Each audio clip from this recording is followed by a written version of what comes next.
أعوذ بالله من الشيطان الرجيم. بسم الله الرحمن الرحيم. الحمد لله نحمده ونستعينه ونؤمن به ونستغفره ونعوذ بالله من شرور أنفسنا ومن سيئات أعمالنا. من يهده الله فلا مضل له ومن يضلله فلا هادي له. ونشهد أن لا إله إلا الله وحده لا شريك له. ونشهد أن سيدنا ونبينا وحبيبنا محمد رسول الله صلى الله عليه وعلى آله وأصحابه وأتباعه وأعوانه ومن والاه. أعوذ بالله من الشيطان الرجيم. بسم الله الرحمن الرحيم. قالا ربنا إننا نخاف أن يفرط علينا أو أن يطغى. قال لا تخافا إنني معكما أسمع وأرى. فأتياه فقولا إنا رسولا ربك فأرسل معنا بني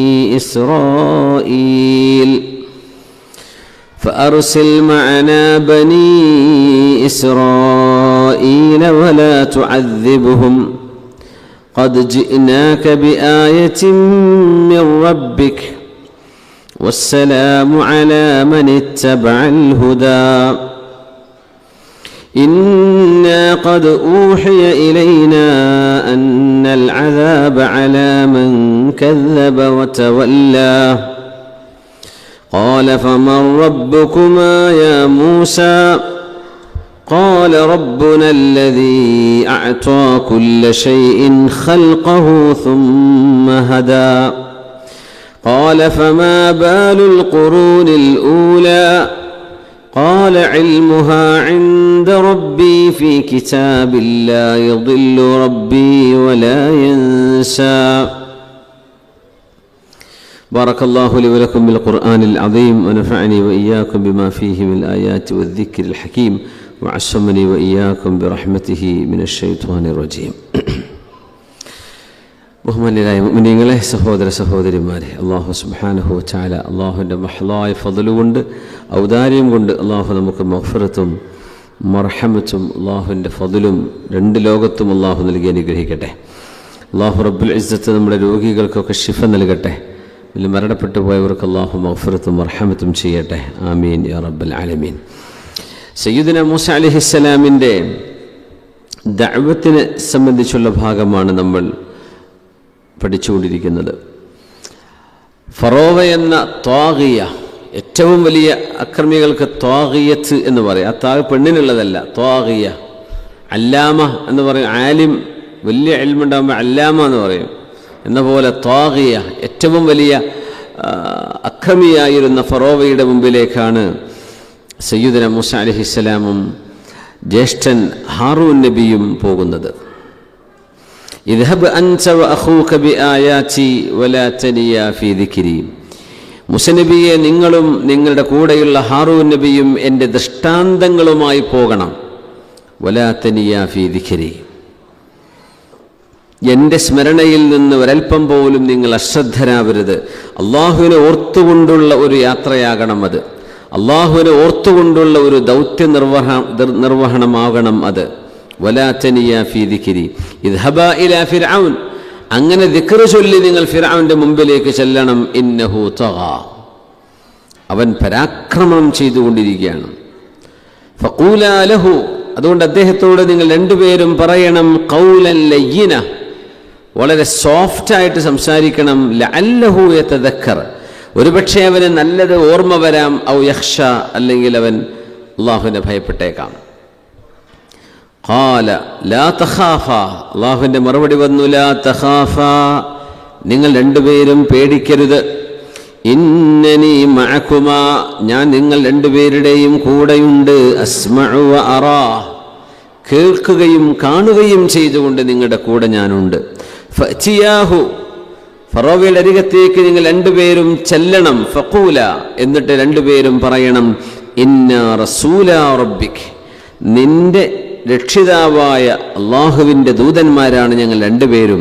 ഫഅർസിൽ മഅനാ ബനി ഇസ്രായീല വലാ തുഅദ്ദിബ്ഹും, ഇസ്രായേൽ മക്കളെ ഞങ്ങളുടെ കൂടെ പറഞ്ഞേക്കണം, അവരെ നീ ശിക്ഷിക്കരുത്. ഖദ് ജിഇനാക ബിആയത്തിൻ മിർ റബ്ബിക്, ഞങ്ങൾ പ്രവാചകന്മാരാണെന്ന് തെളിയിക്കാൻ ഞങ്ങൾ ദൃഷ്ടാന്തവുമായിട്ടാണ് വന്നിട്ടുള്ളത്. വസ്സലാമു അലാ മനിത്തബഅൽ ഹുദാ, ആരൊക്കെയാണോ സന്മാർഗം സിദ്ധിക്കുന്നത് അവർക്ക് രക്ഷയുണ്ട്. ഇന്നാ ഖദ് ഊഹിയ ഇലൈനാ, ഞങ്ങൾക്ക് വഹീ ലഭിച്ചിട്ടുണ്ട്. അന്നൽ അദാബ അലാ മൻ കദ്ദബ വതവല്ല, സത്യം ബോധ്യപ്പെട്ടതിന് ശേഷം അത് നിഷേധിക്കുകയും കളവാക്കുകയും ചെയ്ത ആളുകൾക്കാണ് അദാബ് എന്ന് ഞങ്ങൾക്ക് വഹീ നൽകപ്പെട്ടിട്ടുണ്ട്. അതുകൊണ്ട് നിഷേധിക്കരുത്. സത്യം ബോധ്യപ്പെടുമ്പോൾ ആ സത്യം സത്യമാണെന്ന് അംഗീകരിക്കുക. ഖാല ഫമർ റബ്ബുകുമാ യാ മൂസ, ഫിർഔൻ ചോദിച്ചു, മൂസ, ഹാറൂൻ, നിങ്ങൾ രണ്ടുപേരുടെയും റബ്ബാരാണ്? ഖാല റബ്ബുനല്ലദീ അഅ്താ കുല്ല ശൈഇൻ ഖൽഖഹു സുമ്മ ഹദാ, ഞങ്ങളുടെ രക്ഷിതാവ് എല്ലാ സൃഷ്ടിക്കും അതിൻ്റെ നിലനിൽപ്പിന് ആവശ്യമായത്, അതിൻ്റെ സർവൈവലിന് ആവശ്യമായതെല്ലാം നൽകുകയും അതിന് വഴി കാണിക്കുകയും ചെയ്തവനാണ് എൻ്റെ റബ്ബ്. അള്ളാഹുവിൻ്റെ വലിയ ഖുദ്റത്തിനെ സംബന്ധിച്ച് പറയാൻ, അള്ളാഹു ആരാണ് എന്ന് ചോദിക്കുമ്പോൾ ഖൽഖ് പരാമർശിക്കപ്പെടണം. അള്ളാഹുവിൻ്റെ സൃഷ്ടിപ്പ് എന്നത് അള്ളാഹുവിൻ്റെ വസ്ഫുകളിൽ ഖാലിഖ് എന്ന് പറഞ്ഞ വസ്ഫിലൂടെയാണ് നമുക്ക് അള്ളാഹുലേക്ക് എത്താൻ കഴിയുള്ളൂ. അതുകൊണ്ടാണ് ഇഖ്റ ബിസ്മി റബ്ബിക്കല്ലദീ ഖലഖ്, അള്ളാഹു സൃഷ്ടിച്ചവനാണ് എന്ന്. കാരണം നമ്മൾ സൃഷ്ടികളെ കണ്ടുകൊണ്ടിരിക്കുകയാണ്. നമ്മുടെ ബോഡി അടക്കം, മേലോട്ട് നോക്കിയാൽ ആകാശലോകങ്ങൾ, താഴെ നോക്കിയാൽ മണ്ണ്, നമ്മൾ നിലനിൽക്കുന്ന അന്തരീക്ഷം, ചെടികളും പക്ഷികളും സസ്യവും വെള്ളവും ജലാശയങ്ങളും ജലനിരപ്പുകളിൽ ജീവിച്ചു കൊണ്ടിരിക്കുന്ന ജീവജാലങ്ങൾ, ഇതൊക്കെ നമ്മൾ കാണുമ്പോഴേ ഇതൊക്കെ സൃഷ്ടിയാണ്. അപ്പോൾ സ്വാഭാവികമായും ചോദിച്ചു പോകും, മനുഷ്യൻ ഇല്ലാത്തൊരു സമയം ഇവിടെ കഴിഞ്ഞു പോയിട്ടുണ്ടല്ലോ.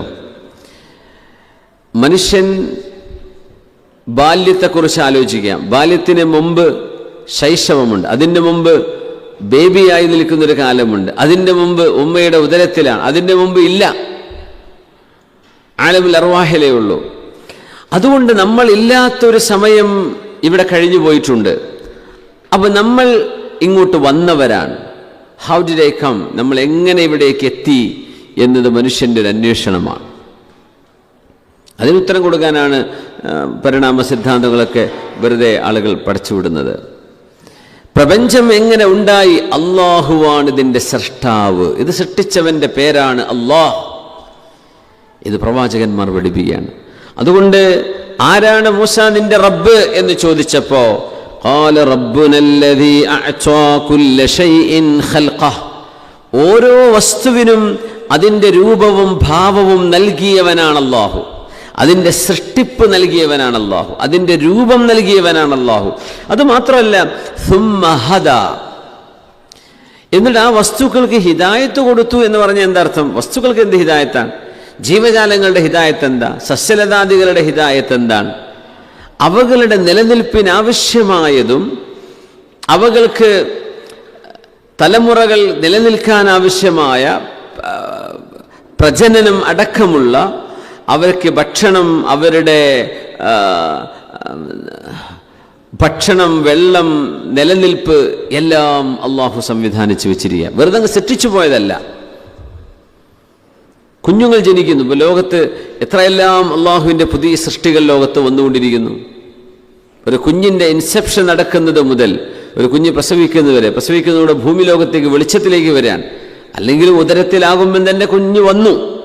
അങ്ങനെ എത്ര ആയിരക്കണക്കിന് കോടിക്കണക്കിന് ജീവജാലങ്ങൾ പ്രസവിക്കുന്നു, ഗർഭം ധരിക്കുന്നു, മക്കളുണ്ടാകുന്നു, പൂക്കളും കായ്ക്കനികളും പുതിയത് ഉണ്ടായിക്കൊണ്ടിരിക്കുന്നു, മഴ പുതിയത് പെയ്തുകൊണ്ടിരിക്കുന്നു. ഇങ്ങനെ ലോകത്ത് എന്നും സൃഷ്ടിപ്പ് നടന്നുകൊണ്ടിരിക്കുകയാണ്. ശരിയല്ലേ? ലോകത്ത് എന്നും സൃഷ്ടിപ്പ്, പുതിയ പുതിയ കാര്യങ്ങൾ നടന്നുകൊണ്ടിരിക്കുകയാണ്. പുതിയ പുതിയ ജീവജാലങ്ങൾ, അവരുടെ കുഞ്ഞുങ്ങൾ ജനിച്ചുകൊണ്ടിരിക്കുകയാണ്. സുബ്ഹാനല്ലാഹ്. അതിനൊക്കെ ആവശ്യമായ ഇടങ്ങളിലേക്ക് അള്ളാഹുവാണ് ഹിദായത്ത് നൽകിയത്. ഇപ്പം സൃഷ്ടിക്കുക എന്ന് മാത്രമല്ല, ഒരു പശുക്കിടാവ് ജനിച്ചു കഴിഞ്ഞ് അതിന് ഒരു വെള്ളത്ത് കൊണ്ടുപോയിട്ടാൽ അതങ്ങ് നീന്തി കര പിടിക്കും. അത്ര ഒഴുക്കുണ്ടെങ്കിൽ, ഒഴുക്കൊക്കെ ഉള്ള വളരെ പ്രയാസകരമായതെങ്കിൽ ഒഴികെ ചെറിയൊരു വെള്ളത്തിൽ ജനിച്ചു വീണ ഒരു മൃഗത്തിൻ്റെ കുഞ്ഞിനെ സർവൈവ് ചെയ്യാൻ പറ്റും. അവരൊക്കെ ഏതെങ്കിലും സ്വിമ്മിംഗ് പൂളിൽ പോയിട്ട് സ്വിമ്മിംഗ് ലെസൺ പഠിച്ചിട്ടാണോ? ആരാ ഇവരെ പഠിപ്പിച്ചത്? അതാണ് ഹദ. ഓരോന്നിൻ്റെയും നിലനിൽപ്പിനും രക്ഷയ്ക്കും ആവശ്യമായ സ്കില്ലുകൾ അള്ളാഹു കൊടുത്തതാണ്.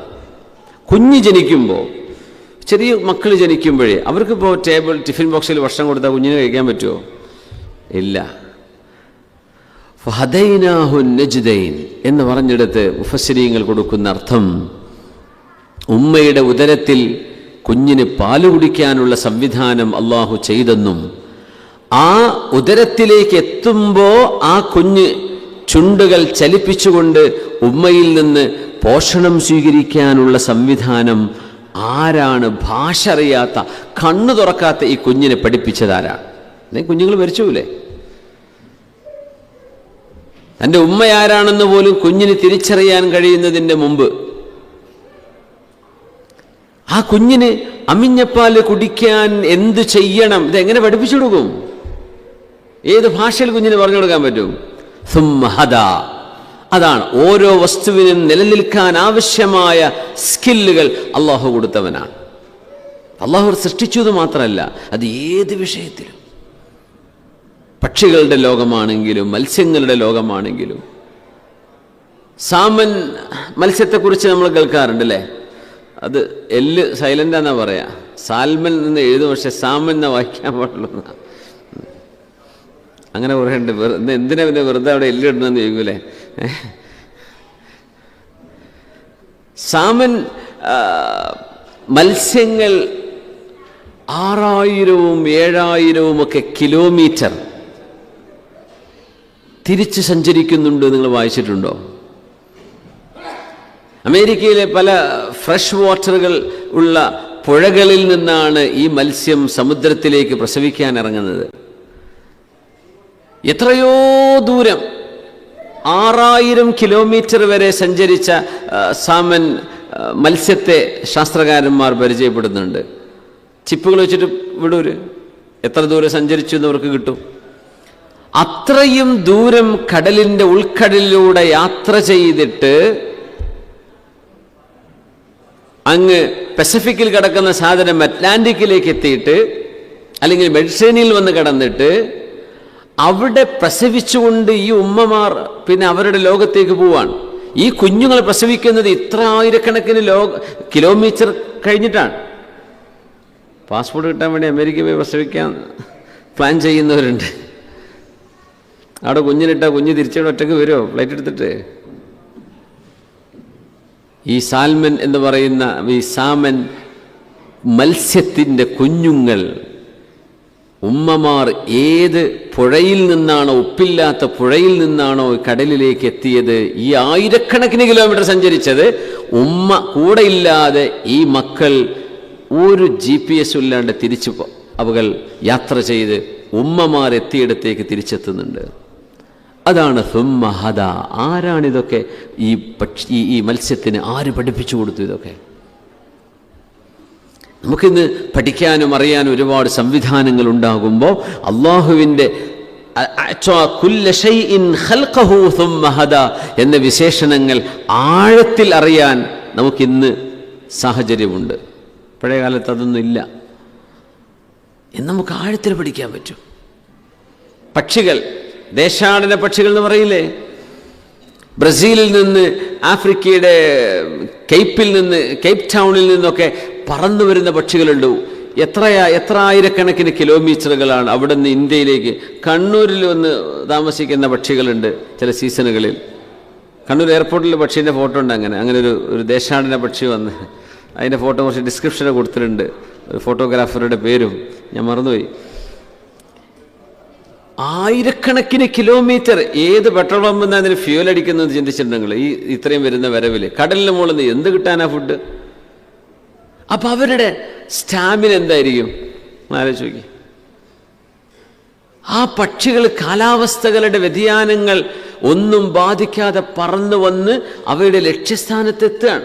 കാലുകൾ ചിപ്പ് വിട്ടിട്ടാണ് ശാസ്ത്രകാരന്മാർക്ക് ഇവർ ഇത്ര ദൂരം യാത്ര ചെയ്തു, ഇന്ന കൺട്രിയിലാണ് എത്തിയത്, ഇന്ന സമയത്ത് അവർ തിരിച്ചു പോന്നു എന്നൊക്കെ ട്രാക്ക് ചെയ്യാൻ ഇന്ന് സംവിധാനങ്ങളുണ്ട്. സുബ്ഹാനല്ലാഹ്.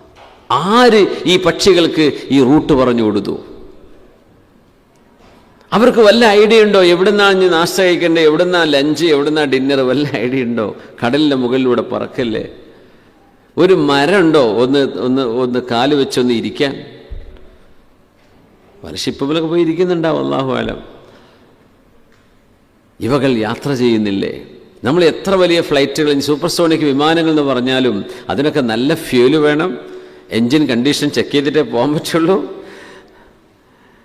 സുബ്ഹാനല്ലാഹ്. അതിൻ്റെ എൻജിനുകളുടെ പെർഫെക്ഷൻ ഇതൊക്കെ നോക്കിയിട്ടേ നമ്മൾ യാത്രക്ക് ഒരുങ്ങുള്ളൂ. ഈ പക്ഷികൾ ലോകത്തിൻ്റെ നാനാഭാഗങ്ങളിലും സഞ്ചരിച്ചു കൊണ്ടിരിക്കുകയാണ്. ഒരു GPS സംവിധാനവും ഇല്ല, ഒരു ഗൂഗിളും ഇല്ല, വെയ്സും ഇല്ല, ഒന്നുമില്ല, യാങ്കോ ഇല്ല, ഒന്നുമില്ല. തന്നെയാണ്, അവരങ്ങ് പോവാണ്. ഇതിനൊരു ഇൻസ്റ്റിങ്ക്റ്റ് എന്നാ പറയാ. അവയുടെ ബ്രെയിനിൽ അള്ളാഹു ചെയ്തു വെച്ച ഒരു GPS സംവിധാനമുണ്ട്. അത് എങ്ങനെ നമുക്കറിയില്ല, നമുക്കത് വിശദീകരിക്കാൻ പറ്റുന്നില്ല. പോയിടത്തേക്ക് തന്നെ തിരിച്ചു വരികയാണ്.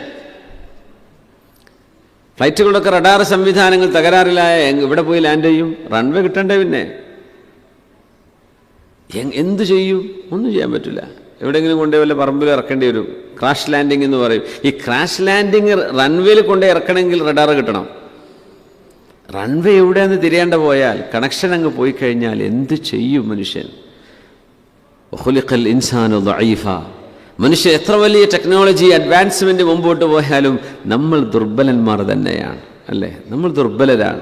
ആ ഒരു വയറും കട്ടായി കഴിഞ്ഞാൽ, എന്ന് പറഞ്ഞാൽ ഒരു GPS കണക്ഷൻ അങ്ങ് കട്ടായി കഴിഞ്ഞാൽ, ആകാശത്ത് കിടക്കുന്ന ഏത് രാജ്യത്തിൻ്റെ ഏത് ജില്ലേൻ്റെ മുകളിലാണ്, ഇവിടെ ഏത് പഞ്ചായത്തിൻ്റെ മുകളിലാണ് കിടക്കുന്നത് എങ്ങനെ മനസ്സിലാക്കാൻ പറ്റും? കഴിയില്ല. സുബ്ഹാനല്ലാഹ്. അഅതാ കുല്ല ശൈഇൻ ഖൽഖഹു സുമ്മ ഹദാ. ഓരോന്നിനും ആവശ്യമായ അവയുടെ സൃഷ്ടിപ്പിനെ നൽകിയവനല്ല. ഓരോന്നിനും ആവശ്യമായ ഭക്ഷണം എന്താണെന്ന് അള്ളാഹുവാണ് ഗൈഡ് ചെയ്യുന്നത്. അപ്പം നമ്മൾ പറയും കഴുതൊക്കും കുതിരക്കൊക്കെ ബുദ്ധി ഉണ്ടാവില്ല, അതിന് ബുദ്ധി ഇല്ലാത്തതിനൊക്കെ മനുഷ്യന്മാർ കഴുതയെ ഉപമിച്ചുകൊണ്ടൊക്കെ പറയും. ആ കഴുതിൻ്റെ മുമ്പിൽ കുറേ ഇരുമ്പിൻ്റെ കമ്പിയൊക്കെ മടക്കി ചുരുക്കി വെച്ചു കൊടുക്കുക, ഇപ്പുറത്ത് കുറച്ച് പുല്ല് വെച്ചു കൊടുക്കുക. അത് ആ ഇരുമ്പ് കടിക്കാൻ തന്നെ പോവില്ല. അതിനറിയാം അത് എൻ്റെ ഭക്ഷണമല്ലെന്ന്. ഒരു കഴുതയെ കൊണ്ടുപോയിട്ട് ഒരു മലയുടെ ഇതുപോലത്തെ ഒരു എഡ്ജിൽ, ഒരു ക്ലിഫിൽ കൊണ്ടുപോയി നിർത്തിയിട്ട് അതിനോട് ചാടാൻ പറഞ്ഞു. അത് ചാടില്ല, അത് ഇങ്ങോട്ട് അതിനറിയാം താഴെ ഇവിടെ കാല് മുറിയുന്നു. അതിൻ്റെ അതിജീവനത്തിനാവശ്യമായ ഇൽമ് ആ ജീവിക്ക് അല്ലാഹു കൊടുത്തിരിക്കുകയാണ്. അതാണ് അഅതാ കുല്ല ശൈഇൻ ഖൽഖഹു സുമ്മ ഹദാ. ഓരോന്നിനും കൃത്യമായ ഗൈഡൻസ് അള്ളാഹു നൽകിയിട്ടുണ്ട്. തേനീച്ചയെ സംബന്ധിച്ച് വിശുദ്ധ ഖുർആനിൽ ഒരു ചാപ്റ്റർ ഉണ്ട്, അല്ലേ? സൂറത്തുൻ നഹൽ. തേനീച്ചകൾക്ക് ഇങ്ങനൊരു സംവിധാനമുണ്ട്. പിന്നെ ഏതാനും കിലോമീറ്ററുകൾ, ചില കേസുകളിൽ 30, 40, 50 കിലോമീറ്റർ ദൂരെ നിന്ന് അതിൻ്റെ പൊള്ളൻ ചെടികളുടെ പൂമ്പൊടിയിൽ നിന്ന് തേൻ ശേഖരിച്ചുകൊണ്ട് ആ തേനിൻ്റെ ഹൈവിലേക്ക് അവകൾ തിരിച്ചു പറക്കുന്നുണ്ട്. അതിൻ്റെ പരിസരത്തൊക്കെ പല തേനീച്ചക്കൂടും ഉണ്ടാവും. ആരാൻ്റെ വീട്ടിൽ പോയിട്ട് അവരാരും കയറുന്നില്ല.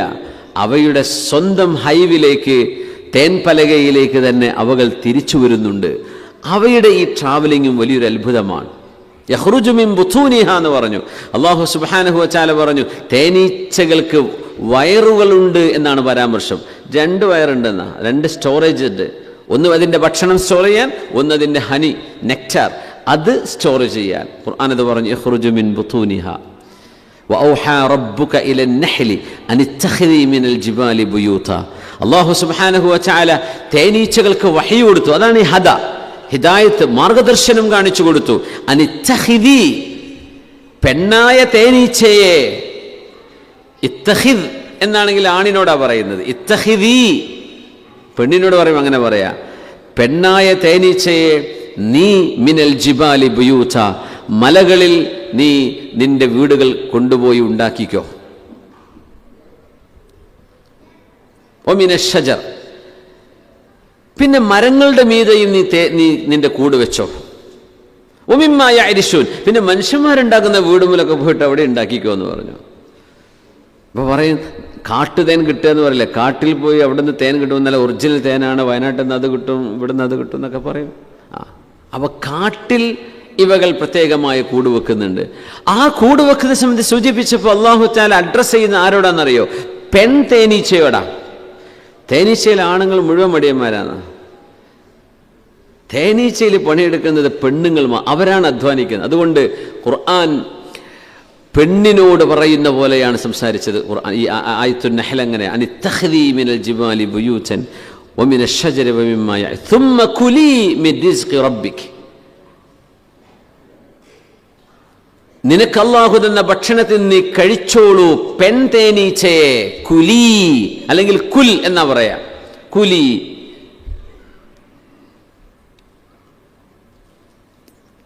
സുബ്ഹാനല്ലാഹ്. ഈ തേനീച്ചകൾക്ക് ആരാണ് ഇത് കൊടുത്തത്? ഇത് ഖുർആന്റെ വലിയ അത്ഭുതമാണ്. ആണാണോ പെണ്ണാണോ വർക്ക് ചെയ്യുന്നതെന്ന് ഇപ്പോഴേ മനസ്സിലായത്. ഹണി ബീയെ സംബന്ധിച്ചൊക്കെ വലിയ റിസർച്ചുകൾ നടന്നിട്ടുണ്ട് തേനീച്ചയെ സംബന്ധിച്ച്. അതിൻ്റെ ചിറകല്ലോ അതിനെ പൊന്തിപ്പിക്കുന്നത്, അതിൻ്റെ ബോഡി ഉണ്ടാക്കുന്ന ഒരു വൈബ്രേഷൻ ഉണ്ട്. ആ വൈബ്രേഷൻ കൊണ്ടാണ് ഇതിന് അതിൻ്റെ ചിറക് വളരെ വീക്കാണ്. അതിൻ്റെ ബോഡി വൈബ്രേഷനിലൂടെയാണ് അത്രേ അതിന് പറക്കാൻ വലിയൊരളവോളം സഹായകമാകുന്നത്, അതിൻ്റെ ചിറക് മാത്രമല്ല. ഇങ്ങനെ തുടങ്ങി ഒരുപാട് ഒരുപാട് രഹസ്യങ്ങൾ ഖുർആൻ തന്നെ പേര് സൂറത്തുൻ നഹ്ൽ, തേനീച്ചയെ ഓർമ്മപ്പെടുത്തു. ഇതൊക്കെ എന്തിനാണെന്നറിയോ? ഖാലിഖായ അള്ളാഹുവിനെ അറിയണമെങ്കിൽ ആദ്യം ഖൽഖിനെ മനസ്സിലാവണം. സൃഷ്ടിയെ മനസ്സിലായാലേ സൃഷ്ടാവിനെ മനസ്സിലാവുള്ളൂ. സൃഷ്ടി എത്രത്തോളം സൊഫിസ്റ്റിക്കേറ്റഡ് ആണോ, എത്രത്തോളം സങ്കീർണമാണോ, അത്രത്തോളം അത് ഉണ്ടാക്കിയ റബ്ബിൻ്റെ സവിശേഷമായ ഖുദ്റത്തിനെ നമ്മൾ അഡ്മയർ ചെയ്തുകൊണ്ടിരിക്കും. മൂസ നബി അലൈഹി ഇസ്ലാമിനോട് ഫിർഔൻ ചോദിക്കുകയാണ്, ഖാല ഫമർ റബ്ബുകുമാ യാ മൂസ, മൂസേ നിങ്ങൾ മറുപടി പറയണം, ആരാ നിങ്ങൾ രണ്ടുപേരുടെയും പടച്ചവൻ? അലൈഹിസ്സലാം. ഖാല റബ്ബുന അല്ലദീ അഅതാ കുല്ല ശൈഇൻ ഖൽഖ, ഓരോ ഷൈഇനും വസ്തു. ഇത് അല്ലാഹുവിനെ കുറിച്ച് ഷൈ എന്ന് പറയൂല. ഷൈ എന്ന് പറയുന്നത് ഷാ യശാഉ, നമ്മൾ മാഷാ അല്ലാഹ് എന്ന് പറയില്ലേ? ഷാ മാ ഷാ അല്ലാഹ്, അല്ലാഹു എന്തുദ്ദേശിച്ചുവോ അത് നടന്നു. ഇതാണ് ആ വാക്കിനർത്ഥം. ഷാ എന്ന് പറഞ്ഞാൽ ഉദ്ദേശിക്കുക എന്ന. ഉദ്ദേശിക്കുന്നവനായ മുരീദായ അള്ളാഹു ഇറാദത്ത് ചെയ്തപ്പോൾ ഉണ്ടായത്, അതാണ് വസ്തു എന്ന് പറയുന്നത്. അപ്പോഴേ വസ്തുക്കൾക്ക് ഷൈ എന്ന് പറയാൻ പറ്റുള്ളൂ. ഏതൊരു വസ്തുവും അള്ളാഹുവിൻ്റെ മശീഅത്തുമായി ബന്ധപ്പെട്ട് കിടക്കുക. അള്ളാഹുവിൻ്റെ ഇറാദത്ത്, ഷാ യശാഉ, അള്ളാഹു ഉദ്ദേശിക്കുക എന്ന റബ്ബിൻ്റെ ഒരു സിഫത്തുമായി ബന്ധപ്പെട്ടുകൊണ്ടാണ് ഷൈ ഉണ്ടാകുന്നത്, വസ്തുക്കൾ ഉണ്ടാകുന്നത്. അള്ളാഹു അതിനതീതനാണ്. അള്ളാഹിനെ പറ്റി ഷൈ എന്ന് പറയാൻ പറ്റില്ല. സുബ്ഹാനല്ലാഹ്. ഖാല റബ്ബുന അല്ലദീ അഅതാ കുല്ല ശൈഇൻ ഖൽഖഹു സുമ്മ ഹദാ, ഓരോന്നിനും ഷേപ്പ് കൊടുത്തവനാണ് അള്ളാഹു. പ്രപഞ്ചത്തിലെ one of the most interesting thing that exhibits the marvelous creation of Allah subhanahu wa ta'ala is the engineering in the shapes of things. വല്ലാത്ത അത്ഭുതമാണ്. ഓരോ വസ്തുവിനും രൂപങ്ങൾ, ഓരോന്നിനും ഷേപ്പ് ആൻഡ് ഡിസൈൻ, കളറുകൾ അള്ളാഹു നൽകിയത്. ആലോചിച്ച് നോക്കൂ. സുബ്ഹാനല്ലാഹ്. എല്ലാ ഭക്ഷണത്തിനും കറുപ്പ് നിറാണെങ്കിൽ എന്തായിരിക്കും അവസ്ഥ? എല്ലാ ഫ്രൂട്ട്സും കറുപ്പ് നിറാണെങ്കിൽ, കറുപ്പിൻ്റെ നിറമാണ്, അതൊരു ആബ്സെൻസ് ഓഫ് കളർ അല്ല ശരിക്ക്. പക്ഷേ ഒക്കെ ബ്ലാക്ക് ആൻഡ് വൈറ്റ്. പണ്ട് നമ്മൾ ഫിലിം കഴിക്കുമ്പോൾ കിട്ടുമല്ലോ ചിലപ്പോൾ, ശരിയാ പറഞ്ഞാൽ ബ്ലാക്ക് ആൻഡ് വൈറ്റ്. കണ്ണൊക്കെ അങ്ങനെ ഉണ്ടാവും അല്ലേ? സുബ്ഹാനല്ലാഹ്. എല്ലാം ബ്ലാക്ക് ആൻഡ് വൈറ്റ് ആണെങ്കിൽ എന്തായിരിക്കും അവസ്ഥ ഈ പ്രപഞ്ചം? കളറില്ലെങ്കിൽ. അൽവാൻ അള്ളാഹുവിൻ്റെ വലിയൊരു സംവിധാനമല്ലേ? എല്ലാ ജീവികൾക്കും രൂപങ്ങൾ, സുബ്ഹാനല്ലാഹ്, ഡിസൈനുകൾ. ചെറിയ ചെറിയ പറക്കുന്ന കൊച്ചു സാധനങ്ങളൊക്കെ ഒന്ന് അടുത്ത് വന്നൊന്ന് സൂം ചെയ്ത് നോക്കിയാൽ നമ്മൾ അത്ഭുതപ്പെട്ടു പോകും. എന്തൊക്കെയാണ് അള്ളാഹു അതിന് കൊടുത്തു വെച്ചിരിക്കുന്നത്, ചെറുതും വലുതുമായ.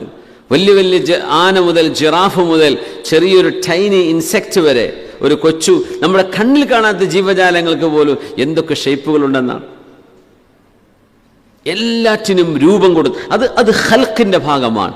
അള്ളാഹു രൂപം കൊടുത്തു എല്ലാറ്റിനും രൂപം. എല്ലാം ഇങ്ങനെ നമ്മൾ അപ്പം ചുടണ പോലെ ഇങ്ങനെ ഗോരീശ പോലെയാണെങ്കിൽ എന്തായിരിക്കും അവസ്ഥ? എല്ലാവർക്കും രൂപങ്ങളുണ്ട് അള്ളാഹു കൊടുത്തത്, ഷെയ്പ്പ് കൊടുത്തിട്ടുണ്ട്. അതുകൊണ്ടാണ് മഹാന്മാർ പറയുന്നത്, നമ്മുടെ ജമ്മുൽ ജവാമി എന്ന് പറയുന്ന നമ്മുടെ ഉസൂലിൻ്റെ ഒരു ഖായിദ തന്നെ, അള്ളാഹു സംവിധാനിച്ച ഒരു സാധനം അതിനേക്കാളും നല്ലത് ഇങ്ങനെ ആയിരുന്നെങ്കിലാണ് എന്ന് മനുഷ്യന് പറയാൻ കഴിയില്ല എന്നാണ്. നിങ്ങൾ മുമ്പൊരിക്കൽ പറഞ്ഞിട്ടുണ്ടത്, ലാ യൂജദു ഫിൽ കൗൻ അബ്ദഉ മിമ്മാ കാൻ. അള്ളാഹു സൃഷ്ടിച്ചു വെച്ച ഒരു രൂപം അത് അങ്ങനെയല്ല, അത് ഇങ്ങനെ ആണെങ്കിൽ അതിലേറെ ഉപകാരമാകുമായിരുന്നു ആ ജീവിക്ക്, ഈ മനുഷ്യന്. മൂക്ക് ഇവിടുന്ന് എടുത്തിട്ട് നെറ്റിമ കൊണ്ടേ വെച്ചാൽ മതിയായിരുന്നു, ഉദാഹരണം പറയാം, എന്നാ ഇതിലേറെ ഭംഗി ഉണ്ടാവുമായിരുന്നു. ഉണ്ടാവുമോ? കണ്ണ് രണ്ടെണ്ണം ഒപ്പത്തിനൊപ്പം, ഒന്ന് ബാക്കിൽ കൊടുത്താൽ മതിയായിരുന്നു, ഒന്ന് മുമ്പിൽ മതിയായിരുന്നു. എങ്ങനെ ഉണ്ടാവും? മനുഷ്യന് പ്രപ്പോസ് ചെയ്യാൻ പോലും പറ്റില്ല എന്ന്. അള്ളാഹുവിൻ്റെ ഈ പടച്ചതമ്പുരാൻ്റെ ഈ സംവിധാനത്തെക്കാളും ഒരു better option nobody can even propose or even think of. അങ്ങനത്തെ ബദിയാണ് അള്ളാഹു സുബ്ഹാൻ. എല്ലാറ്റിനും കൃത്യമായ രൂപവും ഭാവവും കൊടുത്തു. സുബ്ഹാന ജല്ല ജലാലു. റബ്ബുനല്ലദീ അഅ്താ കുല്ല ഷൈഇൻ. ഈ സമുദ്രത്തിലൊക്കെ എന്തൊക്കെ ജീവികളുണ്ടെന്നാ സുബ്ഹാന. ചില വീഡിയോസിലൊക്കെ ചിലതൊക്കെ AI ഉണ്ടാക്കി വിടുന്നുണ്ട്. മനുഷ്യന്മാരെ തൊള്ളി ഒരു വാലൊക്കെ കൊടുത്തിട്ട് കുറേ ആർട്ടിഫിഷ്യൽ ഇൻ്റലിജൻസ് കൊണ്ട് പുറത്ത് നാലാൾ നടക്കണമൊക്കെ കാണാം. അത് ഒറിജിനൽ മനുഷ്യന്മാരായിരിക്കും, പക്ഷേ മുമ്പിലുള്ള സാധനം കമ്പ്യൂട്ടർ ഉണ്ടാക്കിയ ഇമേജ് ആയിരിക്കും. മനുഷ്യന്മാരെ വായും മൂക്കൊക്കെ ഉള്ള പോലെ അന്യഗ്രഹ ജീവികളാണെന്നൊക്കെ തോന്നും, പാവപ്പെട്ട ആൾക്കാരെ പറ്റിക്കാനേ. ഇത് AI ടെക്നോളജിയാണെന്ന് തിരിയാഞ്ഞാൽ പഠിച്ചോനെ ഖിയാമത്ത് നാളായിട്ടോ ഏതൊക്കെയോ രൂപത്തിലുള്ള മനുഷ്യന്മാരൊക്കെ കാണാൻ തുടങ്ങി എന്നൊക്കെ പറയും. അങ്ങനെയൊന്നും കണ്ടു വെറുതെ കടലിൽ നിന്നൊക്കെ പിടിച്ചുകൊണ്ടെന്ന് കടലിൽ നിന്നൊക്കെ വലിച്ചെടുക്കണ പോലെയൊക്കെ തോന്നും കണ്ടാൽ. അപ്പം മറ്റേ മത്സ്യകന്യക എന്നൊക്കെ പറഞ്ഞ പോലെ കാലൊക്കെ തന്നെ മത്സ്യത്തിൻ്റെ പോലെ, തല മനുഷ്യൻ്റെ പോലെ, എന്നിട്ട് കിടക്കും കുപ്പായിട്ട് കൊടുക്കലൊക്കെ ഉണ്ടാവും. ചിലപ്പോൾ സംസാരിക്കണ പോലെയൊക്കെ കാണിക്കും. പച്ച നോണല്ല, അപ്പം എന്ത് ചെയ്യും? അപ്പോൾ കാണും, പഠിച്ചോനെ എന്തൊക്കെയാ ഇപ്പോൾ റബ്ബേ, ഏത് നാട്ടിലാണാവോ അത് കണ്ടത്, എന്നാണാവോ അത് കിട്ടിയതെന്നൊക്കെ ആലോചിക്കും. വെറുതെ ഫേക്കാണ്. അള്ളാഹു റബ്ബുൽ ഇസ്സത്തിൻ്റെ സംവിധാനങ്ങളും റബ്ബിൻ്റെ സൃഷ്ടിപ്പും കടലിലും കരയിലും എല്ലായിടത്തും പരന്ന് കിടക്കുകയാണ്. എല്ലാറ്റിനും ഷേപ്പുണ്ട്. ഇതൊരു എൻജിനീയർക്കല്ലാതെ എങ്ങനെ ചെയ്യാൻ പറ്റും? അള്ളാഹുവിനേക്കാളും വലിയൊരു എൻജിനീയറിങ് ആർക്ക് ചെയ്യാൻ പറ്റും? കോടാനുകോടി മനുഷ്യരിൽ ഒരാൾ പോലും ഒരാൾക്ക് തുല്യനായിട്ടില്ല എന്നാണ്. ഒരാൾ പോലും ഇല്ല. ഒരാളെ പോലെ 7 ആളുണ്ടാവും. അതൊന്ന് ചിരിച്ചാൽ മനസ്സിലാവും, അത് ശരിയല്ല, ആ പല്ലിങ്ങനെ കൊന്ത്രമ്പല്ലാണല്ലോ, മറ്റൊരു അങ്ങനെ അല്ലല്ലോ. ഇനി അതൊക്കെ കറക്റ്റാണ്. ഹൈറ്റിൽ വ്യത്യാസം ഉണ്ടാവും, അതും കറക്റ്റാ. സംസാരിക്കുമ്പോൾ സംസാരത്തിൻ്റെ വോയിസ് ടോൺ ഡിഫറൻ്റ് ആയിരിക്കും രണ്ടാളതും. ഇവർക്കൊക്കെ അവരുടെ കൈവിരലുകളും ഐറിസ് കണ്ണിൻ്റെ കൃഷ്ണമണിയും വ്യത്യസ്തമാണ്. എല്ലാവർക്കും യുണീക്കാണ്. ഒരു മനുഷ്യനെ പോലെ മറ്റൊരാൾക്ക് കൈവിരലുകളുടെ ഈ ഫിംഗർ പ്രിന്റുകളില്ല. ഭയങ്കര അത്ഭുതമല്ലേ ഇത്? എത്ര കുറഞ്ഞ സ്ഥലത്തപ്പോൾ ഇതൊക്കെ ചെയ്യേണ്ടത്. അത് ഇന്ന് ജീവിച്ചിരിക്കുന്ന ആളുകൾക്ക് മാത്രമല്ല, കഴിഞ്ഞു പോയ തലമുറയിലും വന്നിട്ടില്ല ഒരു മനുഷ്യൻ്റെ ഫിംഗർ പ്രിൻ്റ് ഉള്ളത്, ഇനി വരാൻ പോകുന്നുമില്ല. അതിനൊക്കെ നമ്മൾ എങ്ങനെ പറയാം? സുബ്ഹാനക യാ റബ്ബ്, അല്ലാഹുവേ നിൻ്റെ പരിശുദ്ധിയെ ഞങ്ങൾ വാഴ്ത്തുകയാണ്. ഇതൊക്കെ ഉണ്ടായിട്ടും പഠിച്ചോല്ല എന്ന് പറഞ്ഞിട്ട് ഇങ്ങനെ ഫേസ്ബുക്ക് കുത്തിരുന്ന് ഓരോന്ന് വിളിച്ചു പറഞ്ഞിട്ട് എന്തുള്ള കാര്യമുണ്ടോ? ഇത് സൃഷ്ടിപ്പല്ലേ. സൃഷ്ടിപ്പിനെ കുറിച്ച് ആലോചിക്കാൻ. ഇതെങ്ങനെ ഉണ്ടാകുന്നു? വെറുതെ ഉണ്ടാകില്ല എന്നതാണ് സയൻസ്. വെറുതെ ഉണ്ടായി എന്ന് പറഞ്ഞാൽ അവരോട് വർത്താൻ പറയാൻ നിൽക്കരുത്. കാരണം അത് സയൻസ് അല്ല അവർ പറയണത്. സയൻസ് എന്ന് പറയുന്നത് ഒരു ഇഫക്റ്റിനൊരു കോസ് വേണം, ഒരു നതീജ ഉണ്ടായാൽ അതിനൊരു കാരണം വേണം. ഇതില്ലാത്തൊരു വർത്താനം പറയാൻ നിൽക്കരുത്. ഞങ്ങൾക്ക് വിശ്വാസമല്ല, നിനക്ക് വിശ്വാസമല്ലേ വേണ്ട. സയൻസ് പറയുന്നത് ഒരു വസ്തുവിന് ഒരു സൃഷ്ടാവ് വേണം, ഒരു ഇഫക്റ്റ് വേണം, ഒരു കോസ്, ഒരു റീസൺ, ഒരു പ്രൈം മൂവർ വേണം എന്നത് ശാസ്ത്രമാണ്. അതാണ് സയൻസ്. യുക്തിവാദം എന്ന് പറയുന്ന ഈ സംഭവം വെറുതെ ഉണ്ടായി എന്ന് പറയുന്നത് യുക്തിരാഹിത്യമാണ്. കാരണം ഒരു യുക്തിയിലും ഒരു ലോജിക്കിലും ഒരു സാധനം വെറുതെ ഉണ്ടായി എന്ന് പറയാൻ കഴിയില്ല. അത് യുക്തിയില്ലാത്തവൻ പറയുന്ന വർത്തമാനമാണ്. നമ്മളിപ്പോൾ എന്താ ചെയ്തത്? ഓൽക്കൊക്കെ ഭയങ്കര യുക്തിയാണെന്നും സയൻസാണെന്നും പേരിട്ടെടുത്തു. ഇപ്പുറത്ത് കാര്യകാരണങ്ങളെ ബന്ധിപ്പിച്ച് സംസാരിക്കുമ്പോൾ പഴഞ്ചനാണെന്നും പറയാൻ തുടങ്ങിയ ആളുകൾ. അല്ലാത്ത കാലമായി യുസദ്ദഖുൽ ഖാദിബ്, നുണ പറയുന്ന ആൾ പറയുന്നത് സത്യമാണെന്നും വയുഖദ്ദബു സ്വാദിഖ്, സത്യം പറയുന്നവൻ പറയുന്നത് നുണയാണെന്നും പറയപ്പെടുന്നൊരവസരം, ഒരു കാലഘട്ടം വരുമെന്ന് പുണ്യനബി സ്വല്ലല്ലാഹു അലൈഹി വസല്ലം. സയ്യിദുന മൂസ അലൈഹിസ്സലാത്തു വസ്സലാമിൻ്റെ ദഅവത്തിൻ്റെ വിവിധ ചാലഞ്ചുകൾ നമ്മൾ മനസ്സിലാക്കണം. ഫറോവ ആരായിരുന്നുവെന്ന്. ഫറോവയുടെ വീടിൻ്റെ ഉള്ളിൽ അള്ളാഹു ദഅവത്ത് എത്തിച്ചു. ഫറോവയുടെ വളരെ അടുത്ത ഒരാൾ, അയാളെ മുഅ്മിനു ആലി ഫിർഔൻ എന്നാണ് പറയാ. ഫിർഔനിന്റെ കുടുംബത്തിലെ മുഅ്മിനായ മനുഷ്യൻ. മൂസ അലൈഹിസ്സലാം ഹാറൂൻ നബി അലൈഹിസ്സലാമും ദഅവത്തുമായി ചെന്നപ്പോൾ അവരവരെ വല്ലാണ്ട് ബുദ്ധിമുട്ടിച്ചു, അവരെ കൊല്ലാൻ വേണ്ടി ശ്രമിച്ചു. അപ്പോഴാണ് അദ്ദേഹം എണീറ്റ് പറഞ്ഞത്, ഒരു മനുഷ്യൻ എൻ്റെ പടച്ചവൻ അള്ളാഹുവാണ്, ഏകനാണ് ഈ ലോകത്തിൻ്റെ സൃഷ്ടാവ് എന്ന് പറയുന്നതിന് നിങ്ങൾ അയാളെ വധിക്കുകയാണോ ചെയ്യേണ്ടത്? ഇതാണോ നിങ്ങൾ ചെയ്യേണ്ടത്? യക്തുമു ഈമാനഹു, he was hiding his faith. അയാൾ പ്രത്യക്ഷത്തിൽ പറഞ്ഞില്ല ഞാൻ മുസ്ലിമാണെന്ന്. അങ്ങനെ ലോകത്ത് ഒരുപാട് ആൾക്കാരുണ്ട്. ഈ അടിയും കുത്തും പേടിച്ചിട്ട് മിണ്ടാണ്ട് അള്ളാഹുക്ക് ഇബാദത്ത് നിസ്കരിച്ച് ജീവിക്കുന്ന എത്രയോ ആളുകളുണ്ട്. പുറത്ത് പറഞ്ഞാൽ, പേര് മാറ്റിയാൽ ഇതൊക്കെ ഭയങ്കര ഒച്ചപ്പാടും ബഹളവും കുലുമാലുമാണ്. എന്നാൽ അതിനൊന്നും നിൽക്കണ്ട. നമുക്ക് അള്ളാഹിനെ ആരാധിച്ച് ജീവിച്ചാൽ മതിയല്ലോ. സ്വന്തം ഉമ്മയും വാപ്പയും അച്ഛനും അമ്മയും ഇട്ട പേരിട്ടിട്ട് അങ്ങനെ തന്നെ വിശ്വാസികളായി ജീവിക്കുന്ന എത്രയോ ആളുകൾ ലോകത്തുണ്ട്. യക്തുമു ഈമാന, ഒരു കുഴപ്പമില്ല. ഫറോവയുടെ പാലസിൻ്റെ ഉള്ളിൽ തൻ്റെ വിശ്വാസം മറച്ചു പിടിച്ചുകൊണ്ട് ജീവിച്ച ഒരു മുഅ്മിനായ മനുഷ്യനെ ഖുർആൻ പരിചയപ്പെടുത്തുന്നുണ്ട്. ഇന്നിപ്പോൾ കടിയൊക്കെ ഉണ്ടല്ലോ അല്ലേ? കട്ടേറ്റ് സമൂസ രണ്ടുണ്ടോ? എന്നാൽ കണ്ണൂർക്കാരനായിരിക്കും കൊണ്ടുവന്നിട്ടുണ്ടാവുക. രണ്ട് കടിയാണെങ്കിൽ മലപ്പുറക്കാർ അങ്ങനെ കൊടുക്കലില്ല. ആരാണ്? രണ്ടാളാണ്. അപ്പോൾ ശരിയായി, രണ്ടാളാണ്. രണ്ടും കൂടെ ഒരാളാണെങ്കിൽ നമ്മുടെ നാട്ടിൽ ഒരു പച്ചക്കറി ഉണ്ടെങ്കിൽ ഒരു കറി ഉണ്ടാവുള്ളൂ. കണ്ണൂരാണെങ്കിൽ ഒരു മുളകിട്ടതും ഒരു ഇപ്പുറത്തൊരു ചിക്കനോ ഒരു മട്ടനോ ഒരു എന്തെങ്കിലുമൊക്കെ കടിച്ചു പറിക്കാനുണ്ടാവും. മലപ്പുറത്ത് വന്നാൽ നമ്മുടെ നാട്ടിലൊന്നും അത് കിട്ടൂലേ, അതും പ്രതീക്ഷിച്ച് വരും വേണ്ട. മലപ്പുറത്ത് ഒരു കറി ഒരു ചോറേ ഉണ്ടാവുള്ളൂ. അപ്പോൾ ഏതായാലും അല്ലാഹു ഖൈറാക്കട്ടെ. നിങ്ങൾക്ക് മുഅ്മിനീങ്ങളായ ആളുകൾക്ക് ഇനി കണ്ണൂർക്കാരങ്ങനെ പറഞ്ഞുകൊണ്ട് ബാക്കി ജില്ലക്കാർ ഒന്നിച്ച് ഇളകി വരണ്ട, എല്ലാവരും ഉഷാറാണ്. ഞാൻ വെറുതെ പറഞ്ഞതാ. അപ്പോൾ ഓരോരുത്തരുടെയും മുറാദുകളുണ്ടാവും, അള്ളാഹു ഹാസിലാക്കി കൊടുക്കട്ടെ. അവിടെയൊക്കെ ചില ലക്ഷ്യങ്ങൾ ഇവിടെ ഒരാൾ എഴുതി തന്നിട്ടുണ്ട്. നമ്മുടെ സമൂസ ഇതൊക്കെ നിയത്ത് ചെയ്ത ആൾ, അദ്ദേഹത്തിൻ്റെ കുറച്ച് ഹക്ക് ഇടപാടുകൾ കിട്ടാനുണ്ട്. അള്ളാഹു അദ്ദേഹത്തിൻ്റെ കൈകളിലേക്ക് അത് എത്താനുള്ള വഴികൾ അള്ളാഹു എളുപ്പമാക്കി കൊടുക്കട്ടെ. ആമീൻ. നമ്മുടെ പായസം അതുപോലെ തന്നെ കട്ട്ലറ്റൊക്കെ സംഭാവന ചെയ്തവർക്കൊക്കെ അള്ളാഹുയുടെ മുറാദുകൾ അള്ളാഹുവിനറിയാം. പടച്ച റബ്ബ് ഹാസിലാക്കി കൊടുക്കട്ടെ. ഈ സദസ്സിൻ്റെ ബർക്കത്ത് കൊണ്ട്, ഇവിടെ പറയപ്പെടുന്ന ഹക്കായ കാര്യങ്ങളുടെ ബർക്കത്ത് കൊണ്ട് അള്ളാഹു സാധിപ്പിച്ചു കൊടുക്കട്ടെ. അള്ളാഹിൻ്റെ കലാമിൻ്റെ ഹക്ക് കൊണ്ട് അള്ളാഹു സാധിപ്പിച്ചു കൊടുക്കട്ടെ. ആമീൻ യാ റബ്ബൽ ആലമീൻ. ഫറോവയുടെ ഒരു മകളുണ്ട്. ആ മകള് വാപ്പയെപ്പോലെ തന്നെ അവിശ്വാസത്തിലാണ്. ആ മകൾക്ക് മുടി വാർന്നു കൊടുത്തിരുന്ന ഒരു മഹദിയെ പുണ്യനബി സല്ലല്ലാഹു അലൈഹി വസല്ലം നിങ്ങൾ പരിചയപ്പെടുത്തിയിട്ടുണ്ട് അല്ലേ? മുടി വാർന്നു വെക്കുന്നവൾ എന്നാണ് അവരറിയപ്പെടുന്നത് തന്നെ. മാഷിത്തത്തു ബിൻതി ഫിർഔൻ, ഫിർഔനിൻ്റെ മകളുടെ ഹെയർ ഡ്രസ്സ് ചെയ്യുന്ന ആൾക്കാണ് മാഷിത്ത എന്ന് പറയുക. മുഷ്ത് എന്ന് പറഞ്ഞാൽ ചീർപ്പ് എന്നർത്ഥം. അസ്നാനിൽ മുഷ്ത്, ചീർപ്പിൻ്റെ പല്ല് പോലെ എന്നൊക്കെ പറയും.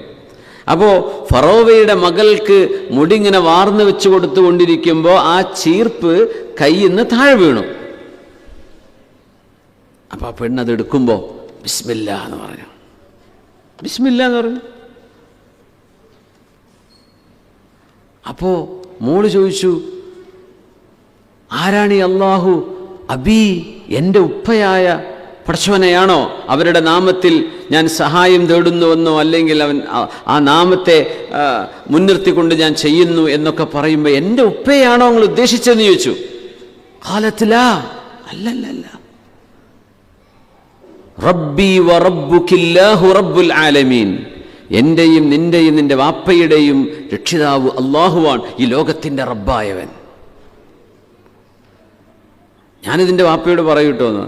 നീ പറഞ്ഞ മോളെ എന്ന് പറഞ്ഞു. ഒരു ഉമ്മയുടെ ധൈര്യം നോക്കണം. വാപ്പയോട് ചെന്ന് പറഞ്ഞു. മാഷിത്ത ബീവി എവിടെ? കൊട്ടാരത്തിൻ്റെ പെയ്ഡ് സെർവൻ്റാണ്. മാഷിത്ത ബീവി വിളിച്ചു, അലക്കി റബ്ബുൻ ഗൈരി, do you have a God besides me? Yes. അതാരാ? ഞാനല്ലാതെ പടച്ചോനോ? റബ്ബി വ റബ്ബുക അല്ലാഹു റബ്ബുൽ ആലമീൻ, എൻ്റെയും നിങ്ങളുടെയും രക്ഷിതാവ് അള്ളാഹു ലോകത്തിൻ്റെ രക്ഷിതാവായ പടച്ചവനാണ്. നോക്കണം, എവിടുന്നാണോ ഫറോവ ഭയപ്പെട്ടത് അവിടെ നിന്ന് സുബ്ഹാനല്ലാഹ് ഹിദായത്തിൻ്റെ വെളിച്ചം അള്ളാഹു കൊടുക്കുക. ഇത് റബ്ബിൻ്റെ വല്ലാത്തൊരു സംവിധാനമാണ്. നമ്മുടെ നാട്ടിലൊക്കെ ഒരുപാട് ഉദാഹരണങ്ങളുണ്ട് ഇതിന്. റബ്ബി വറബ്ബുകല്ലാഹു റബ്ബുൽ ആലമീൻ. മാഷിത്തയോട് പറഞ്ഞു, മാഷിത്ത, നിങ്ങൾ ഈ വിശ്വാസം ത്യജിക്കാൻ തയ്യാറാണോ? പറഞ്ഞില്ല, ഞാനതിൽ ഉറച്ചു നിൽക്കാൻ. പോലീസുകാരോട് പറഞ്ഞു, മാഷിത്തയുടെ മക്കളെ കൊണ്ടുവരിൻ. 3-4 മക്കളുണ്ടവർക്ക്, ആ മക്കളെ കൊണ്ടുവരാൻ വേണ്ടി പറഞ്ഞു. ഉമ്മയില്ലാതെ ഉമ്മ വരുന്നതും കാത്ത് വീട്ടിൽ കളിച്ചുകൊണ്ടിരിക്കുന്ന പിഞ്ചുമക്കളെ പോലീസുകാരവിടുന്ന് കൊണ്ടുവരുന്ന രംഗം നിങ്ങളൊന്ന് ആലോചിച്ച് നോക്കൂ. എന്നിട്ട് പറഞ്ഞു, ഒരു വലിയൊരു ചെമ്പ്, ഒരു ഖിദർ, ഒരു ചെമ്പ് നിറയെ എണ്ണ തിളപ്പിക്കാൻ വേണ്ടി പറഞ്ഞു.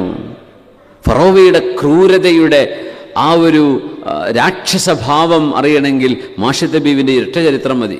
എന്താണ് അയാൾ ചെയ്തത്? അതൊക്കെ ആലോചിക്കുമ്പോൾ മുഅ്മിനീങ്ങൾക്ക് നടന്നുകൊണ്ടിരിക്കുന്ന സംഭവങ്ങളും നടക്കാൻ പോകുന്നതും നടന്നു കഴിഞ്ഞതുമൊക്കെ ചരിത്രവുമായി റിലേറ്റ് ചെയ്യാൻ കഴിയും. മാഷിത്ത, നിന്റെ മക്കളെ ഞാൻ ഈ വെളിച്ചെണ്ണയിലേക്ക് എറിയാൻ പോവാണ്. മൂത്ത മകളെ ആ എണ്ണയിലേക്ക് മെല്ലെ മെല്ലെ ഇറക്കിയ ആ കുഞ്ഞ് നിലവിളിച്ച് കരയുന്നത് തൻ്റെ സിബ്ലിങ്സ് കാണാൻ, ഉമ്മ കാണുകയാണ്. അവസാനം ശബ്ദമടങ്ങി ആ കുഞ്ഞ് എണ്ണയിൽ മരിച്ചു വീഴുകയാണ്. അടുത്ത കുഞ്ഞിനെ എറിയും കേട്ടോ, നീ നിന്റെ വിശ്വാസം ത്യജിക്കുന്നുണ്ടോ എന്ന്. ഉമ്മ പറഞ്ഞു, ഇല്ല. റബ്ബി വറബ്ബുകല്ലാഹു റബ്ബുൽ ആലമീൻ. ബി പറഞ്ഞ വാക്യതാണ്.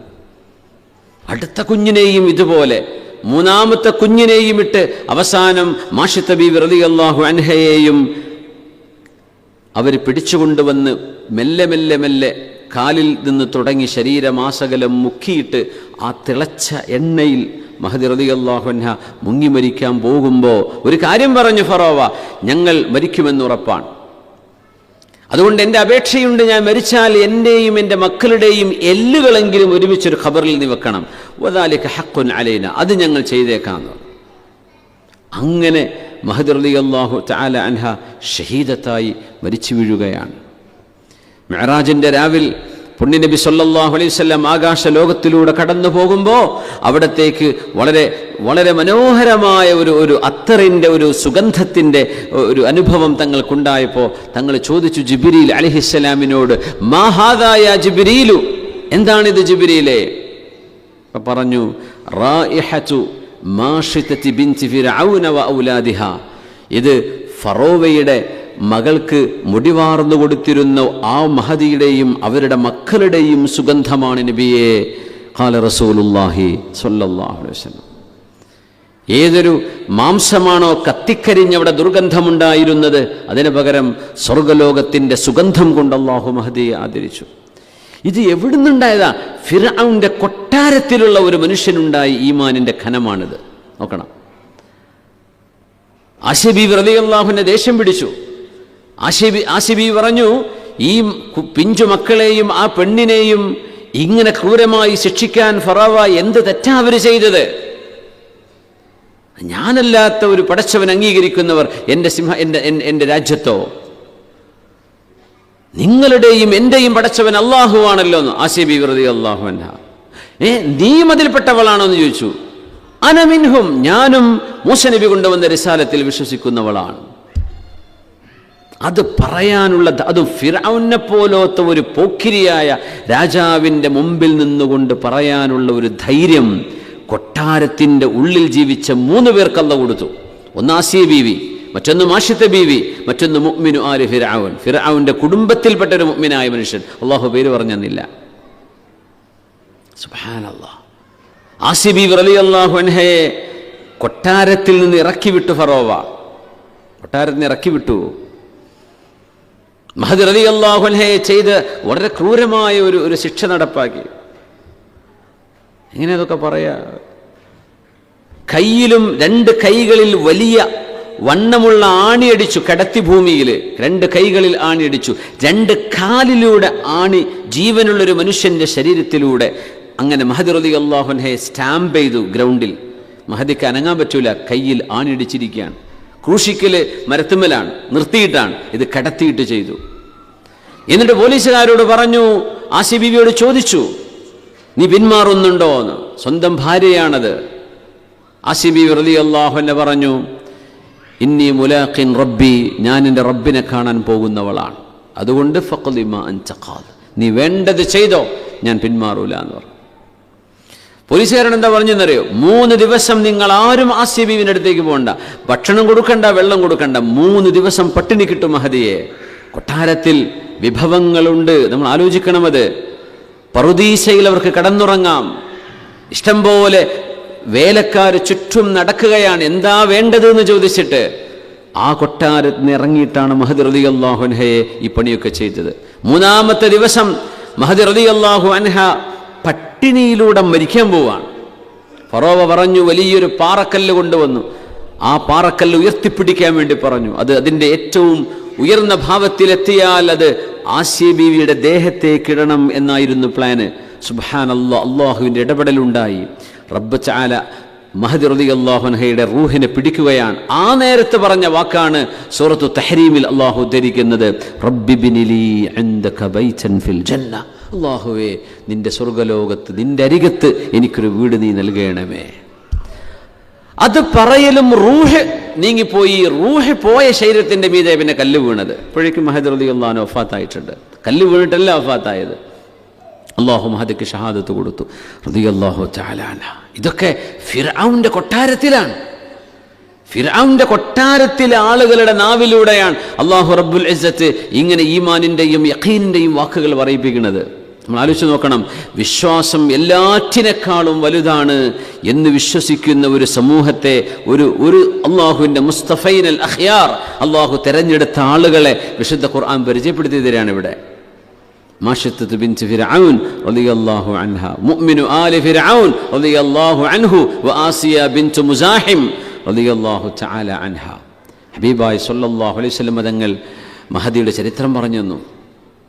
ഇങ്ങനെ ആലോചിച്ച് നോക്കി, എന്തായിരിക്കും അവരുടെയൊക്കെ വിശ്വാസത്തിൻ്റെ ഘനമെന്താണ്, എന്തായിരിക്കും ആ ഈമാൻ, എത്രത്തോളം മൂസ അലൈഹിസ്സലാമിൻ്റെ നുബുവത്തും അവരുടെ റിസാലത്തും മുഅ്ജിസത്തും എത്ര അവർക്ക് ബോധ്യപ്പെട്ടു കാണും. അതുകൊണ്ടല്ലേ അത് യഖീനുണ്ടാകുന്നത് നമുക്ക് കാര്യങ്ങൾ ബോധ്യപ്പെടുമ്പോഴാണ്. എന്നിട്ട് നമ്മൾ സ്റ്റെഡ്ഫാസ്റ്റ്നെസ് എന്ന് പറയും. ബോധ്യപ്പെട്ട കാര്യത്തിൽ ഉറച്ചു നിൽക്കുക എന്ന് പറഞ്ഞൊരു നട്ടൽ എന്നൊക്കെ പറയില്ലേ, അതിനാണ് സ്റ്റെഡ്ഫാസ്റ്റ്നെസ്. നമുക്ക് ബോധ്യപ്പെട്ടതാണ്, അതിനെ നമ്മൾ അതിൽ നിന്ന് അണുയിണം വിട്ടുമാറാതെ സധൈര്യം മുന്നോട്ട് പോകുന്നത്. ദുന്യാവിൽ എത്ര ആളുകൾ അങ്ങനെ ചെയ്യുന്നുണ്ട്? എന്തൊക്കെയോ ഭൗതിക ലാഭത്തിന് വേണ്ടി അവർക്കറിയാം, എങ്ങനെ വിളിച്ചു പറഞ്ഞാൽ അറസ്റ്റ് ചെയ്ത് കൊണ്ടുപോകുന്നു, എന്നാലും കിടക്കട്ടെ അല്ലേ. എത്ര ആളുകൾ ചെയ്യുന്നുണ്ട് അങ്ങനെ? പരസ്യമായിട്ട് വെല്ലുവിളിക്കുന്നില്ല, എന്നെ കൊണ്ടുപോയിക്കോന്ന് പറഞ്ഞിട്ട്. ഈമാനിന് വേണ്ടി, വിശ്വാസത്തിന് വേണ്ടി, ആഖിറത്തിന് വേണ്ടി ഇങ്ങനെ ഒരു ത്യാഗം ചെയ്ത മഹാനായ മൂസ അലൈഹിസ്സലാമിൻ്റെ അനുയായികൾ, ബനു ഇസ്രായേലുകൾ. ഫിർഔന് പറഞ്ഞു, ഇസ്രായേൽ അവരുടെ മന്ത്രിയായ ഹാമാനിനോട്, ഹാമാനെ ഇബ്നിലി സർഹ, എനിക്ക് വലിയൊരു ടവർ ഉണ്ടാക്കി തരണം. ഈ ഇഷ്ടികയുണ്ടാക്കുന്ന ഔഖിദിലി അല ത്വീൻ, മണ്ണിന് തീ കൊടുത്തിട്ട് കളിമണ്ണുകൊണ്ട് ഉറച്ച ബ്രിക്കുകൾ ഉണ്ടാക്കിയിട്ട് എനിക്കൊരു ടവർ ഉണ്ടാക്കണം എന്ന ഫിർഔൻ പറഞ്ഞത്. അതുകൊണ്ട് തന്നെ ചരിത്ര പണ്ഡിതന്മാർ പരിശോധിച്ച് നോക്കുമ്പോൾ ആദ്യമായി മനുഷ്യ ചരിത്രത്തിൽ അങ്ങനെ ചുട്ടെടുത്ത കട്ടകളെ കൊണ്ട് ബിൽഡിംഗ് ഉണ്ടാക്കിയ ഒരു പാരമ്പര്യം BC 3000-ലും 5000-ൽ വരെ, BC 5000-ൽ വരെ ഈജിപ്തുകാർക്കുണ്ടായിരുന്നു. എന്നിട്ട് എന്താ ഫിർഔൻ പറഞ്ഞെന്നറിയോ? എനിക്കതിൽ കയറണം. ഇലാഹി മൂസ, ഉന്നതങ്ങളിൽ താമസിക്കുന്ന എന്ന് മൂസ അലൈഹിസ്സലാം പറയുന്ന ആ അള്ളാഹുവിനെ എനിക്കൊന്ന് കാണണം. അങ്ങനെ ബിൽഡിംഗ് ഉണ്ടാക്കി കൊടുത്തു. അതിൻ്റെ മുകളിൽ ഫിർഔൻ കയറി. അതിൻ്റെ ശേഷിപ്പുകളൊന്നും കാണാനില്ല. എന്നിട്ട് എന്താ സംഭവം എന്നറിയോ? ഏറ്റവും മുകളിലത്തെ ടോപ്പ് ഫ്ലോറിലെത്തിയിട്ട് ആകാശത്തേക്ക് അവൻ അമ്പെയ്തു ഫറോവ. ആ അമ്പ് മുതലത്തിഖത്തൻ ബിദ്ദിമാ, ആ അമ്പ് തിരിച്ചു വന്നപ്പോൾ അതിൻ്റെ അറ്റത്ത് രക്തത്തിൻ്റെ കറകളുണ്ടായിരുന്നു. എന്നിട്ട് പറഞ്ഞു, ഇന്നി ഖതൽതു ഇലാഹ മൂസ, മൂസ നബിൻ്റെ പടച്ചവനൊക്കെ ഞാൻ കൊന്നു കളഞ്ഞിട്ടുണ്ട് എന്ന് പറഞ്ഞു. കദാലിക ഫതന്ന ഫിർഔൻ, ഫിർഔനെ നാം അങ്ങനെ പരീക്ഷിച്ചു എന്ന് വിശുദ്ധ ഖുർആൻ പറയാം. യജൂജ് മൗജൂജുകൾ ലോകത്ത് വരുമ്പോഴേ ഇങ്ങനെ ആകാശത്തേക്ക് അമ്പെയ്യും എന്ന് ഹദീസിലുണ്ട്. ഈ ഹദീസ് ഒരു ചർച്ച ചെയ്യപ്പെടുന്ന ഹദീസാണ്. അത് അന്നത്തെ കാലത്തെ അമ്പ് ഇന്നത്തെ അമ്പല്ലാതെ വേറെന്തെങ്കിലും ആയിരിക്കോ, അതല്ല അമ്പും വില്ലും തന്നെ ആയിരിക്കോ ഉണ്ടാവുക, അതിന് വല്ല കാരണങ്ങളും അതൊന്നും നമുക്കറിയില്ല. ഹദീസിൽ പറഞ്ഞത് അങ്ങനെ തന്നെ വിശ്വസിക്കാനേ പറ്റൂ. ആകാശത്തേക്ക് അവർ ഭൂമിയിൽ ഭയങ്കരമായ മേർഡറിങ്, കൊലപാതകം ചെയ്യുന്ന ആളുകളായിരിക്കും ഗോഗ് ആൻഡ് മാഗോഗ്, യജൂജ് മഅജൂജ് എന്ന് പറയുന്ന രണ്ട് വിഭാഗം മനുഷ്യർ. മിൻ കുല്ലി ഹദബിൻ യൻസിലൂൻ, ലോകാവസാനത്തോടടുക്കുമ്പോൾ എല്ലാ കുന്നിൻ ചെരുവുകളിൽ നിന്നും അവരിറങ്ങി വരുന്നതാണ്. അവരെ നമുക്ക് കാണാൻ കഴിയില്ല. പാറ്റ പൊടിയെന്ന് കണ്ടിട്ടില്ലേ? മഴക്കാലത്ത് പാറ്റകൾ ഇങ്ങനെ നടന്നുപോയി കൂടിൻ്റെ ഉള്ളിൽ പോണ കാണുന്നുണ്ടാ? അത് അതിൻ്റെ ഉള്ളിൽ നിന്ന് വരെ പോകുമ്പോൾ ചിറകൊന്നുമില്ല, തിരിച്ചു വരുമ്പോൾ ചിറകോട് കൂടിയാണ് വരുന്നത്. അള്ളാഹു അവരെ ഹൈഡ് ചെയ്ത് വെച്ചിരിക്കാൻ ഇൻസ്റ്റൻ്റലി അള്ളാഹുവിനെ അവരെ മേക്ക് ചെയ്യാൻ പറ്റും. ലോകത്ത് എവിടെയൊക്കെ കുന്നിൻ ചെരുവുകളുണ്ടോ അവിടെ നിന്നൊക്കെ ഇവരിറങ്ങി വരുന്ന, എവിടെ നിന്ന് വരെയെന്ന് അറിയാൻ പറ്റില്ല. അവരുടെ ഹോബി എന്ന് പറയുന്നത് കൊല്ലലാണ്. കൊലപാതകം കണ്ടവരെ മുഴുവൻ കൊല്ലും. അങ്ങനെ ഖതൽനാ മൻ ഫിൽ അർള് തആൽ ഫനഖ്തുൽ മൻ ഫിസ് സമാ, ഭൂമിയിലുള്ള ആളുകളൊക്കെ നമ്മൾ കൊന്നു കഴിഞ്ഞു, ഇനി ആകാശത്തുള്ളവരെ കൊല്ലാം എന്ന് പറഞ്ഞിട്ടവര് ആകാശത്തേക്ക് അമ്പെയ്യുന്നതാണ്. അപ്പോൾ അത്രയും ദൂരങ്ങളിൽ പോകാൻ പറ്റുന്ന സംവിധാനം കയ്യിലുണ്ടേക്കും. ആ സമയത്ത് ആകാശത്തേക്ക് പോയ അമ്പുകളൊക്കെ തിരിച്ചു വരുമ്പോൾ അതിൻ്റെ മുനയിൽ ചോരപ്പാടുണ്ടാകും എന്ന് ഹദീസിലുണ്ട്. അത് അള്ളാഹു നൽകുന്ന ഒരു, പടച്ചതമ്പുരാൻ അവരെ അള്ളാഹു കൊടുക്കുന്ന ഒരു ചതിയാണ്. കാരണം അവരെ പരീക്ഷിക്കുകയാണ്. അവർക്ക് തോന്നും ഞങ്ങൾ ആകാശത്തുള്ളവരൊക്കെ ഒന്നും. അപ്പോഴാണ് ഈസാ നബി അലൈഹിസ്സലാം ദുആ ചെയ്യുന്നത്, അള്ളാഹുവേ വല്ലാണ്ട് ബുദ്ധിമുട്ടായിപ്പോയി പടച്ചോനെ, ഇവർ കൊലപാതകം ചെയ്തുകൊണ്ടിരിക്കുകയാണ് റബ്ബേ, ഈ കൂട്ടരെ ഒന്ന് നശിപ്പിക്കണമേ എന്ന് മഹാനായ ഈസാ നബി അലൈഹിസ്സലാം ദുആ ചെയ്യാണ് ചെയ്യുക. അവർ പ്രതിരോധിക്കാൻ ആയുധം കൊണ്ടൊന്നും പോയിട്ട് കാര്യമില്ല, ദുആ ചെയ്യും. അപ്പോഴാണ് ഫയുർസിലു അലൈഹിമുൻ നഗഫ്, ആടുകളുടെ ഒക്കെ മൂക്കിലോ ചെവിയിലോ ഒക്കെ കാണുന്ന ചെറിയൊരു സാധനമുണ്ട്, ഒരു ചെറിയൊരു ഒരു പുഴു പോലത്തത്, ഒട്ടകത്തിലൊക്കെ കാണുന്ന ആ ചെറിയൊരു സാധനം മഴയായി പെയ്യുന്ന ഇവരുടെ തലയിലേക്കൊക്കെ, അത് തലയിൽ തട്ടുമ്പോഴേക്കും ഇവർ ചത്തു വീഴും. അങ്ങനെ യജൂജ് മഅജൂജുകളുടെ ഡെഡ് ബോഡി ഇങ്ങനെ കബന്ധങ്ങൾ ദിവസങ്ങളോളം വീർത്ത് കിടന്ന് ദുർഗന്ധം നാറുമ്പോൾ ഈസാ നബി അലൈഹി സ്വലാം ദുആയിരിക്കും, അല്ലാഹുവേ നിന്റെ ഭൂമിയെ നീ ഒന്ന് വൃത്തിയാക്കിത്താ പടച്ചോനെ, നാറ്റമാകുന്നു, ഇവരെ എവിടെ കൊണ്ടുപോയി ഡിസ്പോസ് ചെയ്യും? ഒരു 10, 100, 1000 ആണെങ്കിൽ കബർ കുഴിച്ചിടാന്ന് വിചാരിക്കുക. ലക്ഷക്കണക്കിന് മനുഷ്യന്മാരിങ്ങനെ കടന്ന് എന്ത് ചെയ്യും? എവിടെ കൊണ്ടുപോയി എന്ത് ചെയ്യും? ഫയുൻസിലു അലൈഹിമുൽ മത്വർ, അള്ളാഹു വലിയൊരു മഴ ഇറക്കിത്തരുമെന്നും ആ മഴവെള്ളം മലവെള്ളപ്പാച്ചിലായി വന്ന് ഇവരുടെ ഡെഡ് ബോഡികളൊക്കെ തുടച്ചു നീക്കി ഭൂമിയെ കൽമിർആതി സ്വാഫിയ, തെളിഞ്ഞ ഒരു കണ്ണാടിച്ചില്ല് പോലെ അള്ളാഹു ഭൂമിയെ കഴുകി നന്നാക്കുമെന്നും അഷ്റഫുൽ ഖൽഖ് സ്വല്ലല്ലാഹു അലൈഹി വസല്ലം. ആ ഭാഗത്തേക്ക് പോവല്ല, പക്ഷെ അവിടെ ഈ അമ്പെ തിരിച്ചു വരുന്ന കഥ പറഞ്ഞിട്ടുണ്ട് തങ്ങൾ സ്വല്ലല്ലാഹു അലൈഹി വസല്ലം. ഫിർഔനും അത് ചെയ്തു എന്നാണ്. അങ്ങനെ ഇരിക്കുമ്പോഴാണ് ഫിർഔന് മൂസാ നബി അലൈഹി ഇസ്ലാമിൻ്റെ ബനു ഇസ്രായീലിൽ നിന്ന് ഒരാളെ, ഒരു മെമ്പർ അങ്ങോട്ട് കിട്ടുന്നത്. മൂസാ നബിൻ്റെ ആളാണ് അലൈഹിസ്സലാം. ഇന്ന ഖാറൂന കാന മിൻ ഖൗമി മൂസാ ഫബഗാ അലൈഹിം, വലിയ മുതലാളിയാണ്, പൈസക്കാരനാണ്, പക്ഷേ ഫറോവയുടെ ചാരനായി പ്രവർത്തിച്ചു. മൂസാ നബി അലൈഹി ഇസ്ലാമിനെതിരെ പ്രവർത്തിച്ചു. ആള് ബനു ഇസ്രായേലിയാണ്. പക്ഷേ മൂസാ നബി അലൈഹി ഇസ്ലാമിനൊന്ന് ദുആ ചെയ്യിച്ചതാ, മൂസാ നബിയെ പൈസ അല്ല, അതുകൊണ്ട് അള്ളാഹുവിനോട് ദുആ ചെയ്യണമേ. അങ്ങനെ പഠിച്ചോൻ അള്ളാഹുവിനോട് ദുആ ചെയ്ത സയ്യിദുനാ മൂസാ നബി അലൈഹി ഇസ്ലാമിൻ്റെ ദുആഇന് ഇൻസ്റ്റൻ്റ് ഉത്തരമായിരുന്നു. അങ്ങനെ ഉത്തരം കിട്ടുന്ന മഹാനാണ് മൂസാ നബി അലൈഹി ഇസ്ലാം. അങ്ങനെ അള്ളാഹുവിനോട് കൊടുത്തു. ചില ആൾക്ക് അള്ളാഹിന് കൊടുക്കണില്ലേ? അന്ന് മനുഷ്യന്മാരെ അസൂയപ്പെട്ടിട്ട് കാര്യമില്ല. അല്ലാഹു തആല യുഅ്തി മൻ യശാഉ ബിഗൈരി ഹിസാബ്, കയ്യും കണക്കില്ലാണ്ട് ചിലപ്പോൾ അള്ളാഹുവിന് ഊർക്കന്നെ അറിയില്ല ഓർക്ക് എത്ര മുതലുണ്ട്. അങ്ങനത്തെ എത്ര ആൾക്കാരുണ്ട് ലോകത്ത്? സുബ്ഹാനല്ലാഹ്. യുഅ്തി മൻ യശാഉ ബിഗൈരി ഹിസാബ്. നമുക്ക് മനുഷ്യന്മാർ എപ്പോഴും ചിന്തിക്കേണ്ട വിഷയമാണ് ഖനാഅത്ത് എന്ന് പറഞ്ഞ സംഭവമുണ്ട്. അള്ളാഹു തന്നതിൽ മനസ്സ് സന്തോഷിച്ചുകൊണ്ട് അള്ളാഹ്ക്ക് ശുക്ർ ചെയ്യാം. അള്ളാഹിനോട് ഏറെ വേണമെങ്കിൽ ചോദിച്ചോളൂ, അതിനൊന്നും കുഴപ്പമില്ല. പക്ഷെ ഉള്ളത് കൊണ്ട് മനസ്സ് നിറയെ സന്തോഷിക്കണം എന്നാണ്. ഇതൊരു മുഅ്മിനിനെ ചെയ്യാൻ പറ്റൂ. അല്ലാത്തവർ അസ്വസ്ഥമാണ്. ഒരു കച്ചവടം തുടങ്ങി, അൽഹംദുലില്ലാഹ് എനിക്കും എൻ്റെ കുട്ടികൾക്കും കഴിയാനെന്ന് എന്തെങ്കിലും കിട്ടുന്നുണ്ടല്ലോ, പക്ഷേ അവന് അത്ര കച്ചവടം ഉണ്ടല്ലോ, അതെനിക്കില്ലല്ലോ എന്ന് പറഞ്ഞ് ഇവൻ ഉറങ്ങാണ്ട് അടക്കുക വല്ല കാര്യമുണ്ടോ? ഇവ ഉറങ്ങാണ്ടിരുന്നുകൊണ്ട് അവിടെ കുറയോ? ഇല്ല. ആ വീട് 4 ഷോപ്പ് വേറെ തുടങ്ങും. അപ്പോഴിവിടെ ഉറക്കം പോയി. അപ്പോൾ പിന്നെ ഡോക്ടർ പറയും ഇപ്പോൾ ഷുഗറൊക്കെ വന്നു തുടങ്ങിയിട്ടുണ്ട്. എന്താ ഉറങ്ങലില്ലേ? ഇല്ല, ഇപ്പോൾ ഉറക്ക ലേശം കുറവാ. എന്താ കാരണം എന്ന് ചോദിച്ചാൽ ഇതായിരിക്കും വിഷയം, അസൂയ കൊണ്ട് ഉറങ്ങാൻ പറ്റുന്നില്ല. എന്ത് അള്ളാഹു ഓഹരി വെച്ചു കൊടുത്ത വിഷയം.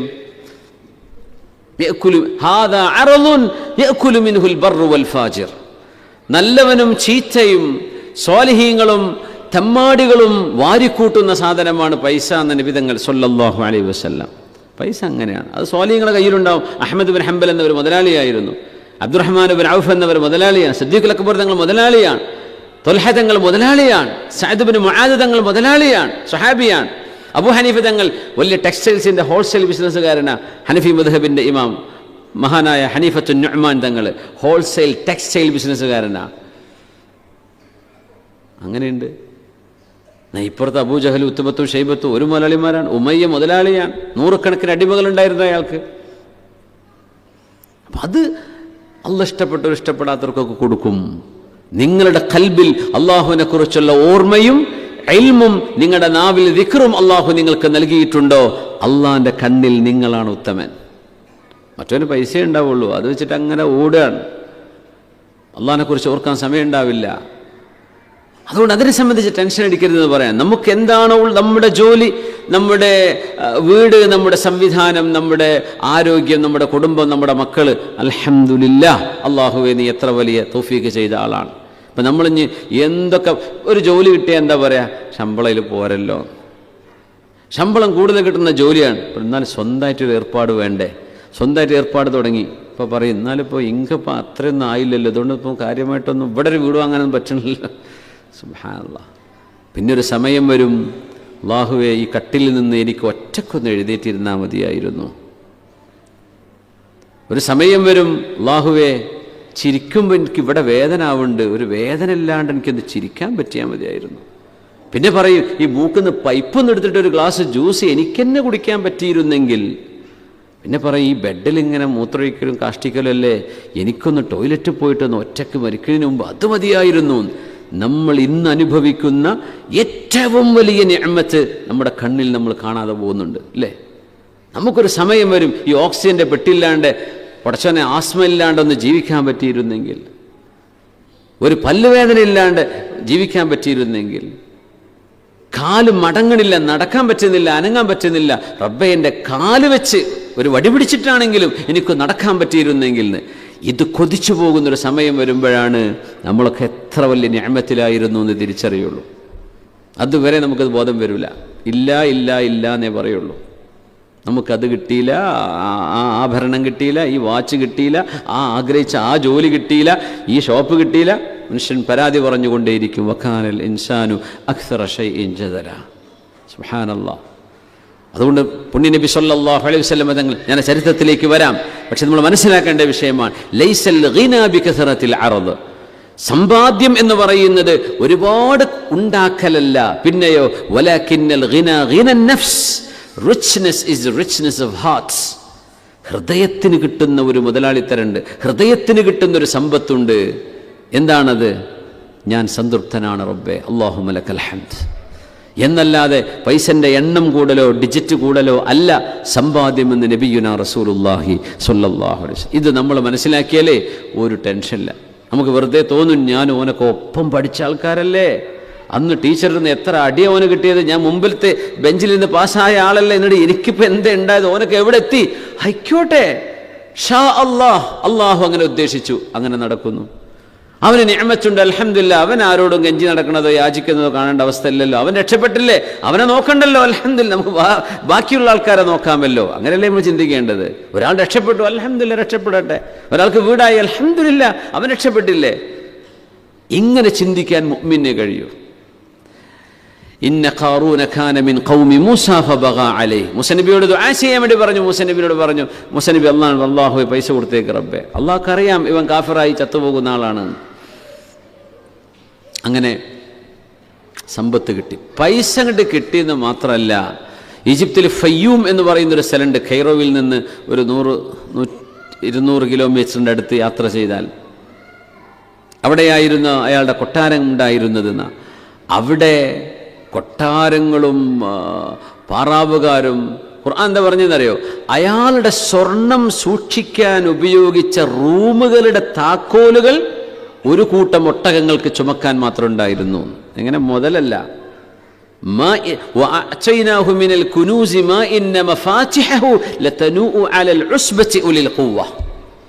നല്ല ആരോഗ്യമുള്ള ഒട്ടകങ്ങൾ, അതും ഉസ്ബ എന്ന് പറഞ്ഞാൽ മിനിമം ഒരു 8-10 ഒട്ടകങ്ങളെങ്കിലും വേണം. ഒരു കൂട്ടം ഒട്ടകങ്ങൾക്ക് താക്കോലുകൾ ചുമക്കാനുണ്ടായിരുന്നു. എങ്ങനെ? അയാളുടെ സമ്പത്ത് സൂക്ഷിച്ചു വെച്ച റൂമിൻ്റെ താക്കോല്. അപ്പോൾ ആലോചിച്ച് നോക്കി. ഖാലല്ലദീന യുരീദൂനൽ ഹയാത്തദ് ദുനിയ, ഐഹികമായി ഈ ലോകത്ത് എന്തെങ്കിലും കിട്ടിയാൽ മതി, നാളെ പരലോകം സ്വർഗം എന്നൊക്കെ പറഞ്ഞ് എപ്പോൾ കിട്ടാനാ, ഇവിടെ വല്ലതുണ്ടെങ്കിൽ പറഞ്ഞൊരു മൂല്യരെ എന്ന് പറയുന്നവർ അന്ന് പറഞ്ഞു യാ ലൈതലനാ മിസ്ല മാ ഊതിയ ഖാറൂൻ, കാഷ് ഹംകോ ബി ഖാറൂൻ ജൈസ മാൽ മിൽത എന്ന് പറഞ്ഞു. സംഭവം ഇപ്പോൾ അവിടെ കിട്ടുമെന്നൊക്കെ ശരി തന്നെയായിരിക്കും ചിലപ്പോൾ, പക്ഷെ ഇവിടെ കിട്ടണ്ടേ? ഞങ്ങൾക്ക് ഇവിടെ കിട്ടിയ ഈ ഖാറൂനെ പോലെയൊക്കെ ഒന്ന് ആയാൽ മതിയായിരുന്നു എന്ന് അന്ന് ഇൽമില്ലാത്ത ജാഹിലീങ്ങളായ ആളുകൾ പറഞ്ഞപ്പോൾ ഇൽമുള്ള ആളുകൾ മുഅ്മിനീങ്ങൾ പറഞ്ഞു ബൽ സവാബുല്ലാഹി ഖൈർ. നിങ്ങൾ എന്താണ് ഈ പറയണത്? നാളെ അള്ളാഹുവിൻ്റെ അടുത്ത് ചെല്ലുമ്പോൾ അള്ളാഹു നമുക്ക് വാരിക്കോരിയവൻ്റെ സ്വർഗ്ഗലോകം തരുന്നുണ്ടെങ്കിൽ അതല്ലേ നമുക്ക് ഖൈറ്? നിങ്ങൾ എന്തിനാ ഇവൻ്റെ പൈസ കിട്ടണമെന്ന് ആഗ്രഹിക്കുന്നത്? എന്തിനാണ് എന്ന് ചോദിച്ചു. അല്ലേ? അത് മനുഷ്യന്മാരുടെ സ്വഭാവമാണ്. ഒരുത്തർ ലോട്ടറി അടിച്ചു എന്ന് പറഞ്ഞാൽ പിന്നെ ശർക്കര ഈച്ച പൊതിയണ പോലെ നാട്ടുകാർ മുഴുവൻ പൊതിയില്ലേ? ആ സാധു ആരുടെ വിഷമം തീർത്തു കൊടുക്കുക? അത് ഹലാലോ ഹറാമോ എന്ന് പോലും നമ്മളിപ്പോൾ ആ ചർച്ചയിൽ അത് പറ്റൂല, അത് വേറെ വിഷയം. നീ എന്ത് പറഞ്ഞാലും ഏതെങ്കിലും ഒരു മൂലര് ഹലാലാന്ന് പറഞ്ഞ ഒരു ക്ലിപ്പ് ഉപരത്തുണ്ടാവും, അങ്ങനെ അത് ഹലാലാക്കും. എന്നാലും ആളുകൾ എന്ത് ചെയ്യും? ആ പൈസയിൽ നിന്ന് എനിക്കെന്തെങ്കിലും കിട്ടുമോ? അല്ലേ? ചിന്തിക്കൂലേ? യാ ലൈതലനാ മിസ്ല മാ ഊതിയ ഖാറൂൻ. ഓനിപ്പോൾ അങ്ങനെ മറ്റേ DSFൻ്റെ ടിക്കറ്റ് കിട്ടി, എയർപോർട്ടിൻ്റെ ടിക്കറ്റ് കിട്ടി, ഇതൊക്കെ പൈസ കൊടുത്ത് വാങ്ങിക്കുന്നതാണ്. അത് പറ്റുന്നവരുണ്ടെങ്കിൽ നമുക്ക് പറ്റൂല. ഇവിടെ ഒരുപാട് രാജ്യക്കാരും പല മതവിശ്വാസവും ജീവിക്കുന്ന നാടാണ്. പറ്റുന്നവരെടുത്തോടെ നമുക്ക് പറ്റില്ല, അത്രേ ഉള്ളൂ. നമുക്കിപ്പോൾ ഒരാളുടെ പൈസൻ്റെ കെട്ടിട്ടിട്ട് പോയി, ഒരു കെട്ട് പൈസ ഇവിടെ കണ്ടു, നമുക്ക് എടുക്കാൻ പറ്റുമോ? എടുത്താൽ അത് ആളെ എത്തിക്കാൻ നിങ്ങൾക്ക് പറ്റുമോ? ഇത് സംരക്ഷിക്കാൻ നിങ്ങളെ കൊണ്ട് പറ്റുമോ? നിങ്ങൾക്ക് തൊടാൻ പറ്റും? ഇല്ലേ? അവിടെ നിന്നോട്ടെ, ആരെങ്കിലും ഉത്തരവാദിത്തം ഏറ്റെടുത്തോടെ, നിങ്ങൾ ചെയ്യേണ്ടതാണ്. കിട്ടുന്ന പൈസ കൊടുക്കാൻ പറ്റുമോ? നമുക്ക് പറ്റൂല. നമ്മൾ അങ്ങനെയാണ് അല്ലാഹു തആല നമുക്ക് തന്ന നിർദ്ദേശം. അതുകൊണ്ട് ആമന്നാ വസദ്ദഖന യാ ലൈസ ലനാ മിസ്ല മാ ഊതിയ ഖാറൂൻ ഇന്നഹു ലദു ഹദ്ദിൻ അദീം. വിഷയം അതല്ല. സയ്യിദുനാ മൂസ അലൈഹിസ്സലാമിനെ തറപറ്റിക്കാൻ ഇയാളാണ് ഫിർഔനെ പ്രകോപിപ്പിച്ചുകൊണ്ടിരുന്നത്, പ്രലോഭിപ്പിച്ചത്. പ്രകോപനമല്ല, പ്രലോഭനം. മൂസ നബിയെ ഞാൻ തറപറ്റിച്ചു തരാം. നമ്മളെ കൂട്ടത്തിൽ നിന്ന് ഒരാൾ ശത്രുക്കളിലേക്കാണ് പോയാൽ അതുകൊണ്ട് ബുദ്ധിമുട്ടുണ്ടാവും. ഈ സമൂഹത്തിന്, ഉമ്മത്തിന് ബുദ്ധിമുട്ടുണ്ടാവും. പോകുന്ന ആൾക്ക് എന്തെങ്കിലുമൊക്കെ വഹിച്ചിട്ടുണ്ടാവും, അധികാരം കിട്ടും, നല്ല പദവികൾ കിട്ടും, ഒക്കെ ശരിയാണ്. പക്ഷേ കോടാലി പറയില്ലേ, മരം കുത്തിയപ്പോഴേ നമ്മളെ കൂട്ടത്തിലൊരു മരം ആ കോടാലിൻ്റെ മഴുവിന് പിടിയായി നമ്മളിൽപ്പെട്ട ഒരു മരം നിന്നുകൊടുത്തപ്പോഴാണ് ആ പിടി പിടിച്ച് നമ്മളെയൊക്കെ വെട്ടിയത് എന്ന്. അവിടുത്തെ ഏറ്റവും വലിയ മൂമിസ ബാഗിയത്തും മിൻ ബഗായ ബനി ഇസ്രായേൽ, ബനു ഇസ്രായേലുകളിലെ വ്യഭിചാരം ചെയ്യുന്നൊരു പെണ്ണിനെ കൊണ്ടുവന്നു ഖാറൂൻ. എന്നിട്ട് പറഞ്ഞു, പെണ്ണെ നിനക്ക് പൈസ വേണ്ടേ? സലീനീം, നിനക്ക് വേണ്ടത് എന്താന്ന് ചോദിച്ചോ എന്ന് പറഞ്ഞു. അപ്പോൾ ആ പെണ്ണ് ഇത്ര പൈസ എനിക്ക് വേണമെന്ന് പറഞ്ഞു. ഞാൻ പറഞ്ഞ പണി ചെയ്യുമോ? ചെയ്യാം. ആളുകൾക്കിടയിൽ മൂസ നബി അലൈഹിസ്സലാം പ്രസംഗിച്ചു കൊണ്ടിരിക്കുമ്പോൾ, ദഅവത്ത് ചെയ്യുമ്പോൾ നീ അവിടെ വന്ന് പറയണം, മൂസ എന്നെ വ്യഭിചരിച്ചു എന്ന് നീ പറയൂ, എന്നാൽ ഞാൻ ഈ പൈസ തരാമെന്ന് പറഞ്ഞു. സയ്യിദുനാ മൂസ അലൈഹിസ്സലാമിനെതിരെ 2 വലിയ തുരങ്കമുണ്ടാക്കിയ ആളാണ്, അല്ലെങ്കിൽ മൂസ നബി അലൈഹി സ്വലാമിനെ തറപറ്റിക്കാൻ വേണ്ടി ശ്രമിച്ച ആളാണ്.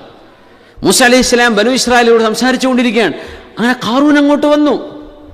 ഖാറൂൻ വന്നപ്പോൾ മുതലാളിയല്ലേ, അയാളോട് വന്നപ്പോൾ എല്ലാവരും ഇയാൾ എന്തിനാ ഇവിടെ വന്ന് നിൽക്കുന്നത്?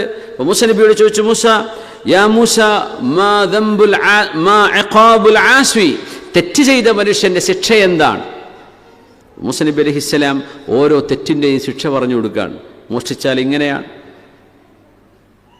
ഗീബത്ത് പറഞ്ഞാൽ ഇന്നതാണ്, കൊലപാതകത്തിൻ്റെ ശിക്ഷ ഇന്നതാണ്, അങ്ങനെ വ്യഭിചാരത്തിലേക്കെത്തിയ വ്യഭിചാരത്തിൻ്റെ ശിക്ഷ ഇന്നതാണ് എന്ന് പറഞ്ഞപ്പോൾ ആ വ്യഭിചാരം ചെയ്തത് വലൗ അൻത, നിങ്ങളാണെങ്കിലോ എന്ന് മഹാനായ റസൂലിന്റെ മുമ്പിൽ വെച്ച് ചോദിച്ചു ഇയാൾ.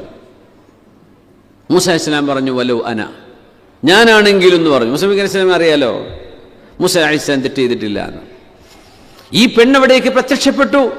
എന്നിട്ട് പറഞ്ഞു അയ്യുഹൽ മല, ജനങ്ങളെ, ഇന്ന മൂസ ഫഅല ബി, മൂസ അലൈഹിസ്സലാം ഞാനുമായിട്ട് ഈ പറഞ്ഞ വ്യഭിചാരം ചെയ്തിട്ടുണ്ട് എന്ന് പറഞ്ഞു.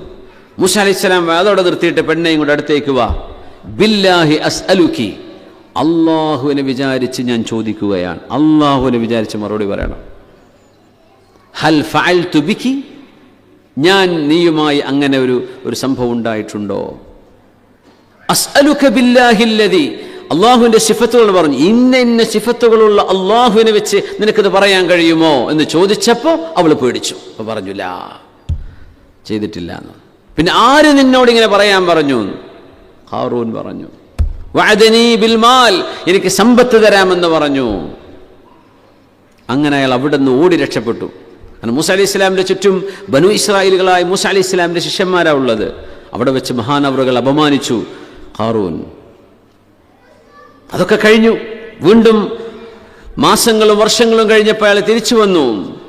ഫറോവയുടെ കൂടെയാണ് താമസം, ഫറോവന്റെ കൂടെയാണ്, ഫറോവന്റെ ആളായിട്ടാണ് നടക്കുന്നത്. ഇന്ന ഖാറൂന കാന മിൻ ഖൗമി മൂസ, മൂസ അലൈഹി ഇസ്ലാമിന്റെ ഖൗമിൽപ്പെട്ട ആളായിരുന്നു അയാൾ ഒരു കാലത്ത്. അങ്ങനെ അദ്ദേഹം മൂസ അലൈഹി ഇസ്ലാമും അനുയായികൾക്ക് ദർസ് നടത്തിക്കൊണ്ടിരിക്കുമ്പോൾ അവിടെ വന്നിട്ട് പറഞ്ഞു, മൂസ, നിങ്ങൾ അല്ലാഹുവിന്റെ റസൂലല്ലേ? ആണ്. പക്ഷെ എനിക്ക് തോന്നുന്നില്ല. എന്തേ? നിങ്ങളുടെ അടുത്ത് പൈസ ഇല്ല, നിങ്ങളുടെ അടുത്ത് നല്ല വാഹനമില്ല, നിങ്ങളുടെ അടുത്ത് നല്ലൊരു വീടില്ല. ഇങ്ങനത്തെ ഒരാളൊക്കെ എങ്ങനെ അള്ളാഹുവിന്റെ ഇഷ്ടപ്പെട്ട ആളൊക്കെ ആകുമ്പോൾ ഇതൊക്കെ പടച്ചോൻ വാരിക്കോരി കൊടുക്കൂലേ? ഇന്നി നബിയുല്ലാഹി ഹഖ വ ഇന്നി റസൂലുഹു ഹഖ, ഞാൻ അള്ളാഹുവിന്റെ ഹഖായ റസൂലാണ്, സത്യമായിട്ടും ഞാൻ അള്ളാഹുവിന്റെ നബിയാണ്. അപ്പോൾ ഖാറൂൻ പറഞ്ഞു, എൻ്റെ ദുആക്ക് ഉത്തരം ഉണ്ടാവും, എന്നെ പടച്ചോൻ ഇഷ്ടപ്പെട്ടത് കൊണ്ടല്ലേ എനിക്ക് ഇക്കണക്കിന് സ്വത്തൊക്കെ തന്നത്. അദ്ദേഹം ഫഖറജ അലാ ഖൗമി, ഖാറൂൻ അന്ന് അങ്ങനെ ഇയാൾ പറഞ്ഞ വിഷയം ഇതാണ്. അതുകൊണ്ട് ഞാനും